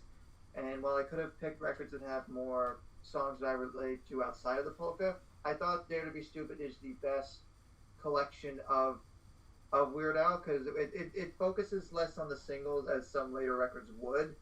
But I feel like a lot of these, even if he doesn't play any of them anymore necessarily, still would have done really well live. Beverly, Beverly, Beverly Hillbillies. I like that one. I know it's on the UHF. 6 singles from this record. The one song that I wouldn't say it's fine, but it still feels like just a straight cover is "Girls Just Want to Have Lunch." Seriously? Is this now? Yeah, is this the one where he also does "I Love Rocky Road"? No, "I Love Rocky Road" is from the self-titled debut. That's earlier, yeah. But I could go for a triple scoop of ice cream actually when this is done. Me too, yeah.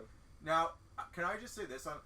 I saw there's this story circulating around the internet, and I don't know if it's true or not, but apparently there was like a Grammy after party, and Weird Al Yankovic, not being a big name in the music industry at this point in his career, he was. I wouldn't say that. I think he won a few Grammys by that point. Okay, so this is the thing. He gets invited to a Grammy after party, and it was an invitation he wasn't expecting because in the early part of his career, he considered himself, on a lower pedestal. He's like, I'm just a simpleton who parodies the greats, and I don't think they even like me for parodying them. But apparently, he shows up to a Grammy after party. Paul McCartney is fucking ecstatic to see Weird Al there. Of all people. Paul McCartney, it gives us small fries hope. And that was when maybe if you Weird Al Yankovic realized, oh shit. Records, you too will have your idols be well, that's my point. Like, Weird Al Yankovic, that was the point where Weird Al Yankovic realized, okay, like, my music appeals to the people I'm making fun of. I'm never gonna stop. Come on, literally. Come on, Paul McCartney. We want to hear bit pop music. Until music. 2014 hit, and then Mandatory Fun's been the last studio record to date. Though he's done like side projects here and there. He did a Hamilton polka in like 2016 or 2017. Now you and the wife have seen him live, right? Yes. Lucky. Yes. That was a great. I mean, well, shout out to my parents for getting us the tickets for the holidays that year. But like, that was one of the last live music things I saw before the world changed. Yeah. And when some say we're still waiting on the world to change. But you can hear us talk about this in the upcoming Pop Talk live concerts. Now we keep waiting. To tell you too, if you have a chance, we saw him on the Strings Attached tour, but I think he's playing Toronto actually this week in the Return of the Ridiculously Ill-Advised Self-Indulgent Vanity Tour or something. If any of you get a chance to see Weird Al when he comes to your town or city, go. You won't regret it. Yeah. All right. One of the musical figures that has had the most influence in my life, just one of the earliest examples of like comedy and parody and how you can make up your own words to a song and it's not dumb to be doing that. Do you know that he's extremely talented? He dared to be stupid and it paid off. He bet on himself. Yeah, he dared to be stupid by betting on himself and he won big. Okay. If I Because ever I remember, if this is as an aside, I remember being a young kid and like listening to a lot of the Weird Al stuff and like making up my own parodies of songs, but same some here. people too. wouldn't find it Yeah. funny. Some people wouldn't get why I enjoyed that. I made a really bad parody of Smooth Criminal that I cringe whenever. I actually remember the lyrics. I gotta hear this. No, never. I've said mine before. Welcome to the jungle is welcome to the shower. Welcome to the shower. It's gonna make you gotta parodying clean. the influence Okay. that Al had. Wow. So Okay. Evan, this is a high school story. So Evan and I were in our history class. This would have been in Oh, 2009. There was like this sort of I don't know if it was a music video project or something. It where wasn't. basically, Okay. You basically Yeah. we had to do a creative assignment on World War One, Yes. and other people were doing like skits. We chose to up the ante and do a musical presentation. I do feel bad for our friend Sarah because she was regulated to DJ duties and she didn't sing. She Unfortunately, we should have thought of some more like we should have been more inclusive. We're sorry, Sarah. Yes. But anyways, But so we wrote. reworked AC/DC's TNT into. See, I thought it It's was nine- clever by doing 1918, No. but and I obviously am like, well, in hindsight, I'm like, No, we were duh, learning the about war World ended War after. One. It should have been 1915. The lyrics we wrote were, "It's 1950, it's World War One, 1950." No, my favorite lyric personally was, "There's England, Russia, and Canada too. We're the triple entente. German enemy number one. Understand?" Under Stalin. That's clever. Yeah. No, That- Stalin. No, this No, was he That said was back when I was like not a Under great Stalin. songwriter. Oh, I think and it was under trying to Stalin. write No, one with Joseph Stalin. Stalin was before. Stalin was after World War. Oh, One. that makes sense. Yeah. Yeah. He. Yeah, but see, the one In thing I will fact- give that live show is that there wasn't so much flashing lights as we had to sort of But recreate. what I'll never forget, we made an impression because everyone. By the time we got to the end, but no, we're 1950. The whole class was going. They're clapping.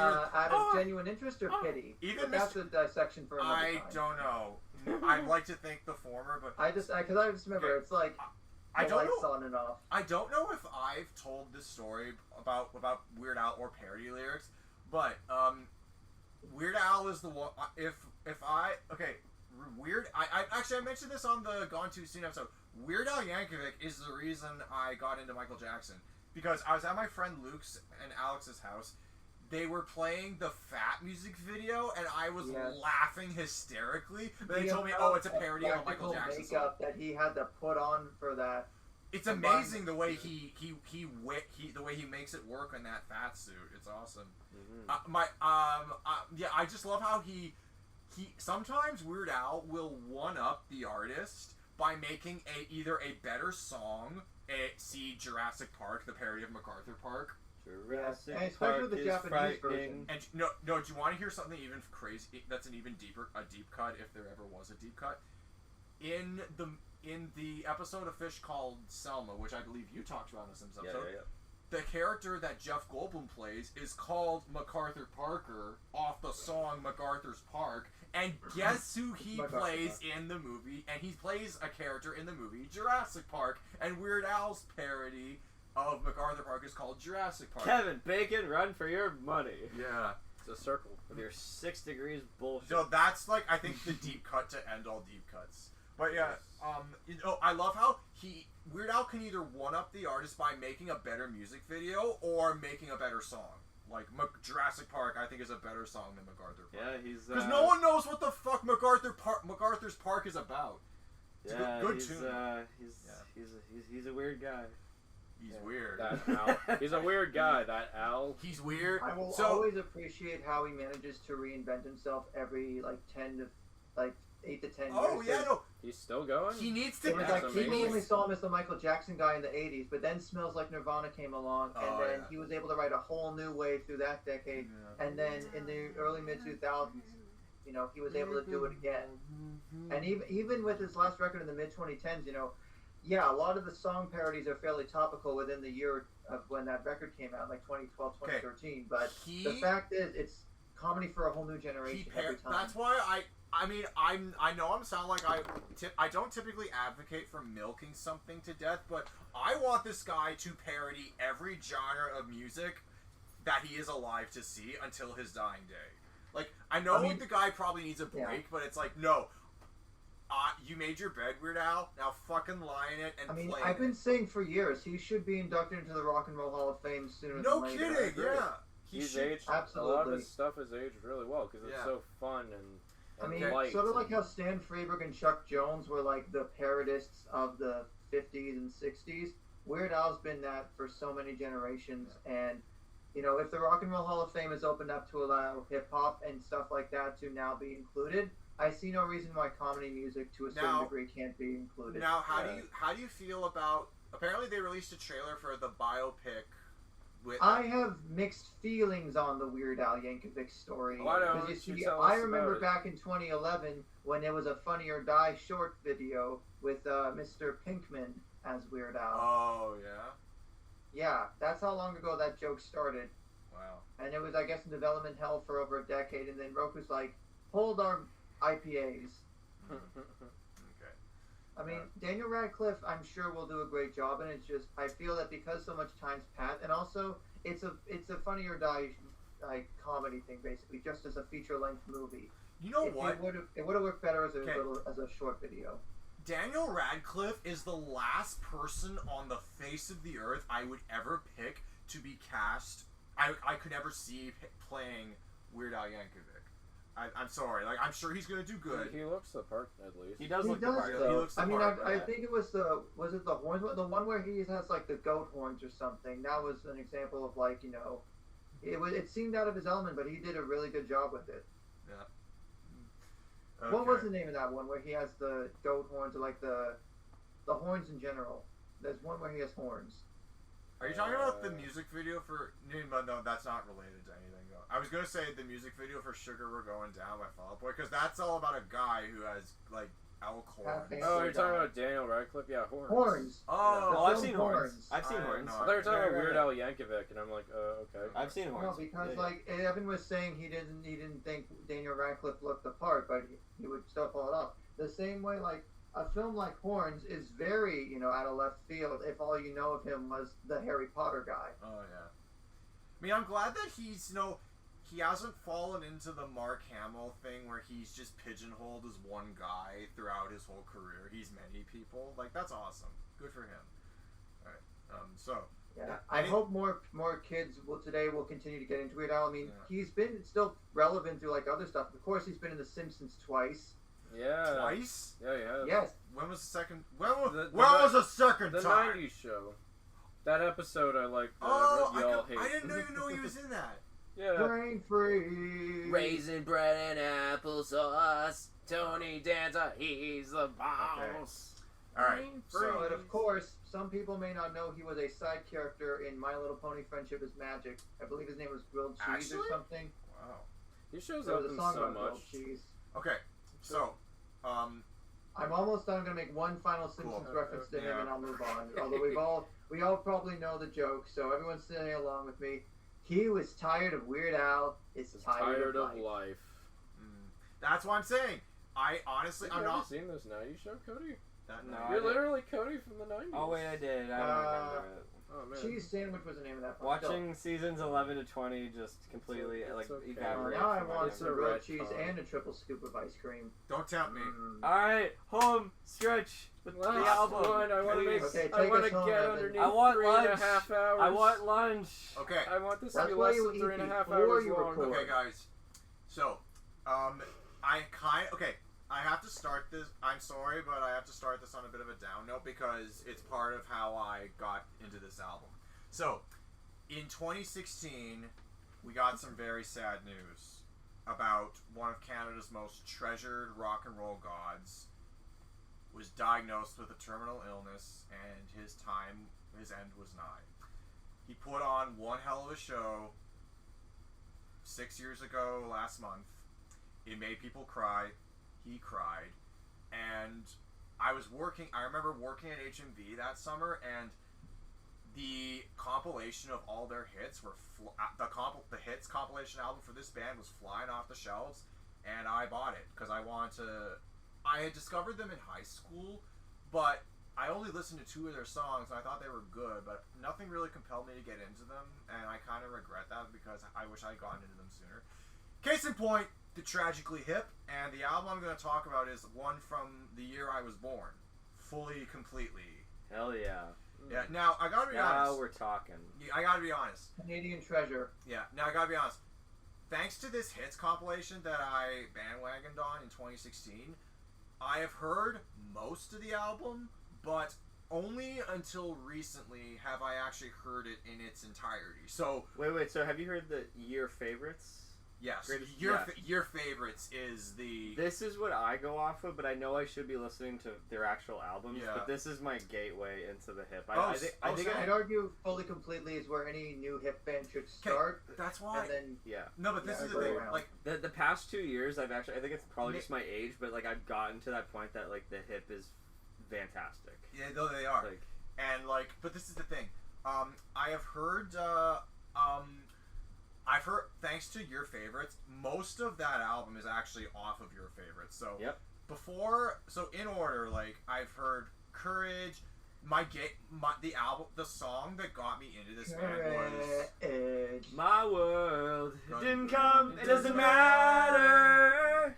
That is the perfect like song to drive through, like to play So, when you drive Evan, through. you want to talk about perfect road trip songs at the 100th Meridian? Yes. At the 100th Meridian. At the 100th You gotta do it when you At the get to 100th an Alberta. Meridian. When you get to With a Alberta, great go to plains any open brigade. field where there's Yeah. weed and stuff, and blast that song. Oh yeah. 'Cause No. that is where the Great Plains begin. Yeah. Do you guys know what the lyrics of Wheat Kings is about?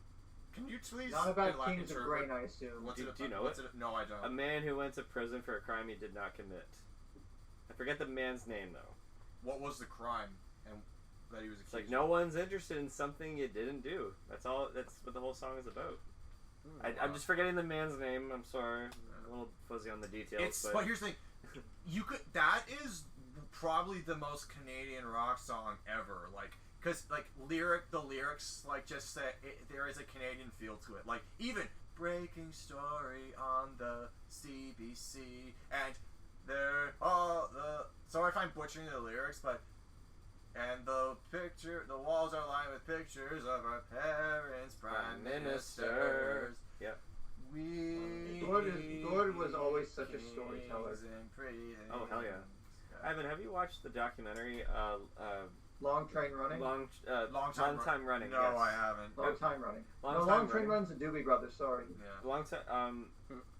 Long Time Running is all about their last tour that they did in 2016. Yeah, where that last show in Kingston, in Kingston, that was yeah, that was Kingston, huge. Trudeau was I know a lot there. of Like it people was, in- yeah. in the journalism Now, scene that made I it remember a point to go to that. I remember after that concert. Okay, this was at the time. Trudeau was less than a year into office, and at the time, most of the country liked him. Like they had just voted. Listen, hear me out. He was a Yep, legacy I know where he's prime going. minister. He is a legacy he, prime minister. he got voted in because he's the son of his dad. His Trudeau. dad was an awesome prime minister, One but of the best. there was a meme going on in 2016 saying like Justin Trudeau is posing with at the Tragically Hip concert in Kingston, and then you have Stephen Harper, his predecessor that people got sick of after a couple years. Hell yeah. But he managed to get reelected twice. So, and Yeah. same thing with Trudeau. We're in the same shtick. It's like people when Trudeau got voted in, people way welcomed him. Now everyone's kind of tired of him, despite the fact that he got reelected twice. Yeah. And How about that drum beat in Fully Completely? yes. Fucking awesome. So much energy. I love Locked in the Trunk of a Car, and That's then a it good goes one. into Will Go Too. Now, can I be honest? So, because I literally listened to the whole album this week. There are some songs that I have discovered for the first time. They are Pigeon Camera, which is actually a damn good tune. Lionized is probably the most sexualized song by them I've ever heard. No, And like then listen to there's the the fucking heartache of lyrics. 50 Lyle. Mission It's fucking Cap. awesome. That's Listen to the lyrics loud. It's fucking awesome. and because Okay. you laughed, I'm gonna recommend that song to you. Lionized. Okay, I'll Yeah. listen to the album. 50 I Mission feel like Cap's I probably kind of a downer when you actually look into what it's about. Oh yeah. It's a great song, but Good it's got a song. bit of a heartbreaking on ending. the song Hockey Player. We'll go to. Okay, so I thought We'll Go To is a good song. 50 Mission Cap. Now you talk about another Canadian song. The last goal he ever scored, one leads the cup. Yeah. And the bonus track, So Hard Done By. I love I like that that one. song. Actually, you know what? Just scratch that. Lyle, I recommend So Hard Done By. I know it. Oh, you do? Okay. Yeah. Good. I feel like a lot of these songs I probably know. I probably just don't know them by Well, title. I love it because you're not into them, but you call them the REM of Canada. I'm like, that's pretty They accurate. sound similar at least. I like a Yeah, they better had a area. lot more rootsy in the beginning, and then they got into their Doesn't bigger agree. arena phase midway through, and then they kind of No. So, did so, their so own- going back to my carved their joke. own niche So sorry, eventually. going back to my joke. So remember how I said that there was I completely got sidetracked. The meme was they showed a picture of Justin Trudeau posing with the Tragically Hip, and then they showed a picture of Stephen Harper posing with Chad Kroger. And it's like, see, you could tell who was the better prime minister. It was a joke that pokes fun at Nickelback, and also Stephen Harper is from where Nickelback's from, and Trudeau is from the rough geographic region where the Hip are. The Hip are from Kingston, right? Yes. So that's where they had the biggest show of that tour. So- That's why I meant Yeah. so much. Okay, That's where the base. it was so yeah. big. There is now a street near the river named after them. It's called the Tragically Hip Way. I have seen it. Nice. There's a picture of it on my Instagram feed.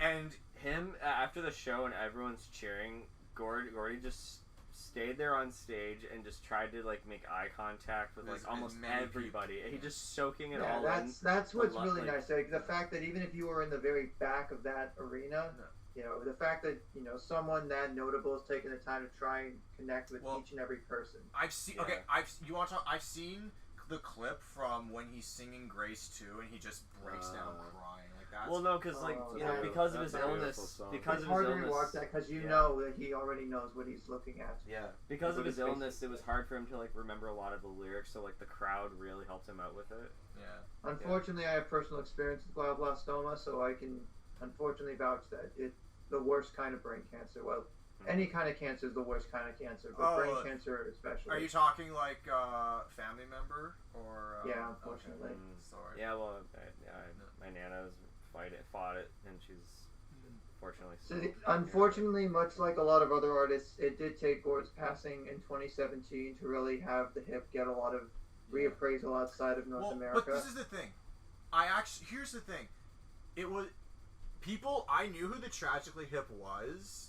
Yeah, and, it took that to really get you into a lot of the beneath the surface. But I'm glad I got into them while he was still here, because sometimes what happens is a bandmate will die or an artist will die, and then people go from not really being into them, and then their music is successful overnight and it's on the charts and they're playing homages. Like, that's one of the dark feelings I have about being an artist, where it's like because you're even more famous when you're dead. Well, that's the other thing.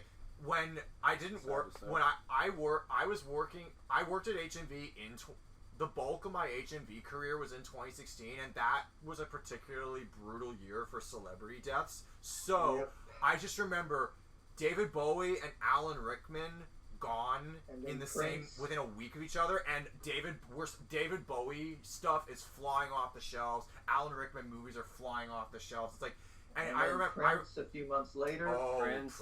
Yeah. I mean, that was a sad fucking year. Prince. 2016. I even remember God. Prince.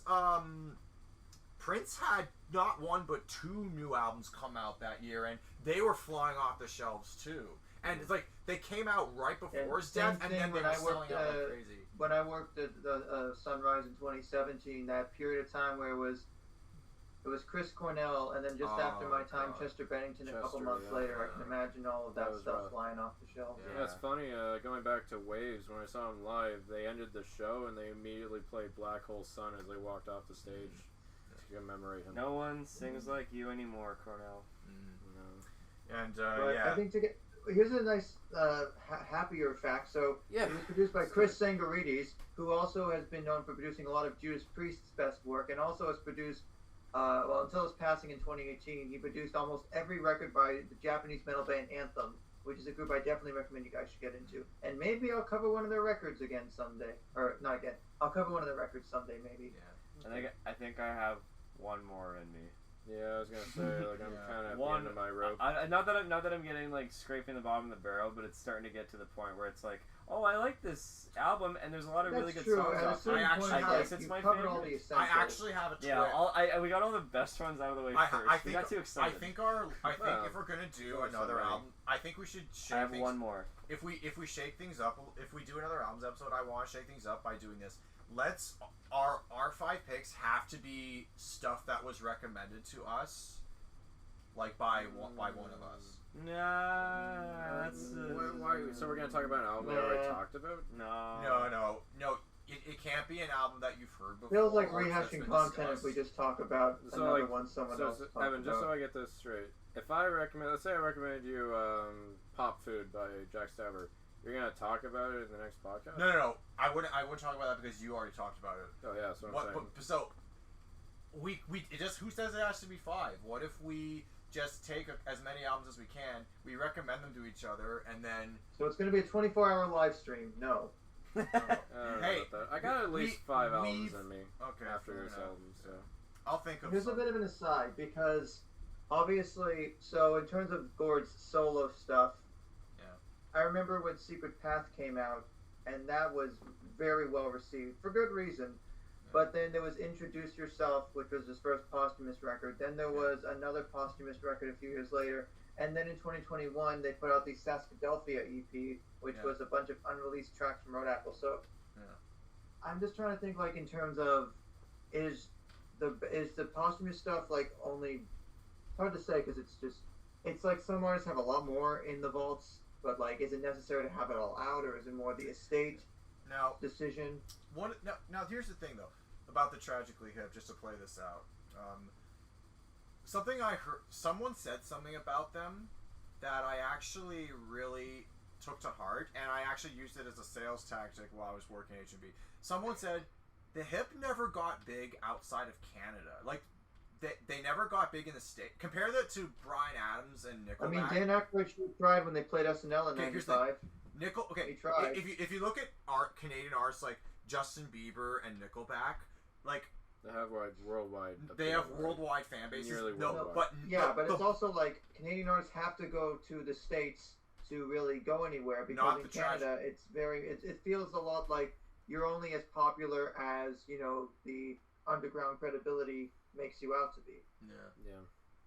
But the Hip, that's something I've noticed recently. The Hip, just, you listen to it and you're like, the vibe of this, like, I'm in Canada. It's Canadiana, Now, you know, I remember recommending the Your Favorites album to an Australian, like, visitor, and they're like, "This, you want a piece of Canadian culture? Take this." Wow, nice. Yeah. A lot of Australian. If only you had heard their reaction, that'd be pretty fascinating. I remember their reaction. I think they bought the album. Like, they were. Well, no, like, you heard it, like, after they listened to it. Oh yeah, because it was great. A customer, and I never saw that person again. But I would hope that that was one of my higher moments at HMV, just selling stuff that I knew people would like, and that's what I miss about that job. I would honestly say, for the Tragically Hip as a whole, everything from, like, Road Apples through to In Violet Light, you're gonna get a lot of great rock songs if you follow that stretch of their career. Yeah. On the way to your wedding, Josh, or no, wait, I think it was your bachelor party. Yeah, I think it was on the way to your bachelor party. On the radio, it was. Is that when Brandon picked us up from the subway? Or? Yes. Yeah. Being that I wasn't privy to this, I'm going to assume so. One of my favorite tracks of the Tragically Hip played on the radio. I'm trying to remember now. I had this dream, well I relished. Bob Cajun, Ahead by Century. No, fuck. There's so many tracks. Gus the Polar Bear from Central Park? No. Oh my god, I had this. Poets? No. Poets is a good one. Oh my Fireworks? God. I hate names. Why does everything need a title? Names is my Achilles heel. My music at work is one of those that, like, I remember when it came out, seeing the music video for that on Much Music, and that was a fun video. The Wreck of the Edmund Fitzgerald. Natural Disaster. Nautical Disaster. Nautical Disaster. Which is interesting, because on Day for Night, one of the singles was So Hard Done By. Yeah. Nautical Disaster. Love that fucking Naughty song. Nautical Neighbor Disaster. Right, that was the song they played on SNL. I'm hungry. Hungry for worms? All right, Whoa. let's get naked. For Alaska. No, we're gonna save that for when we do real estate. Let's get Fully naked. completely. If anyone wants to get into the Tragically Hip, you can't really go wrong with starting there. But definitely from the early '90s to early 2000s, that like decade plus stretch, check all of those records out too once you're done. Yeah, all right. For sure. Well, with that in mind, thank you very much, gentlemen. I always enjoy these episodes. Me too. Yes. They're like one of the only things in So to Speak I just love going back to. I'm gonna be sad when it's the last I'm so proud of us. We actually committed to keeping it somewhat short. Yeah. Well, it's shorter than the last one, that's for damn sure. And we have some things to cut out, so yeah. Awesome. Have a good night, world. We love you all. Keep on rocking in the free world.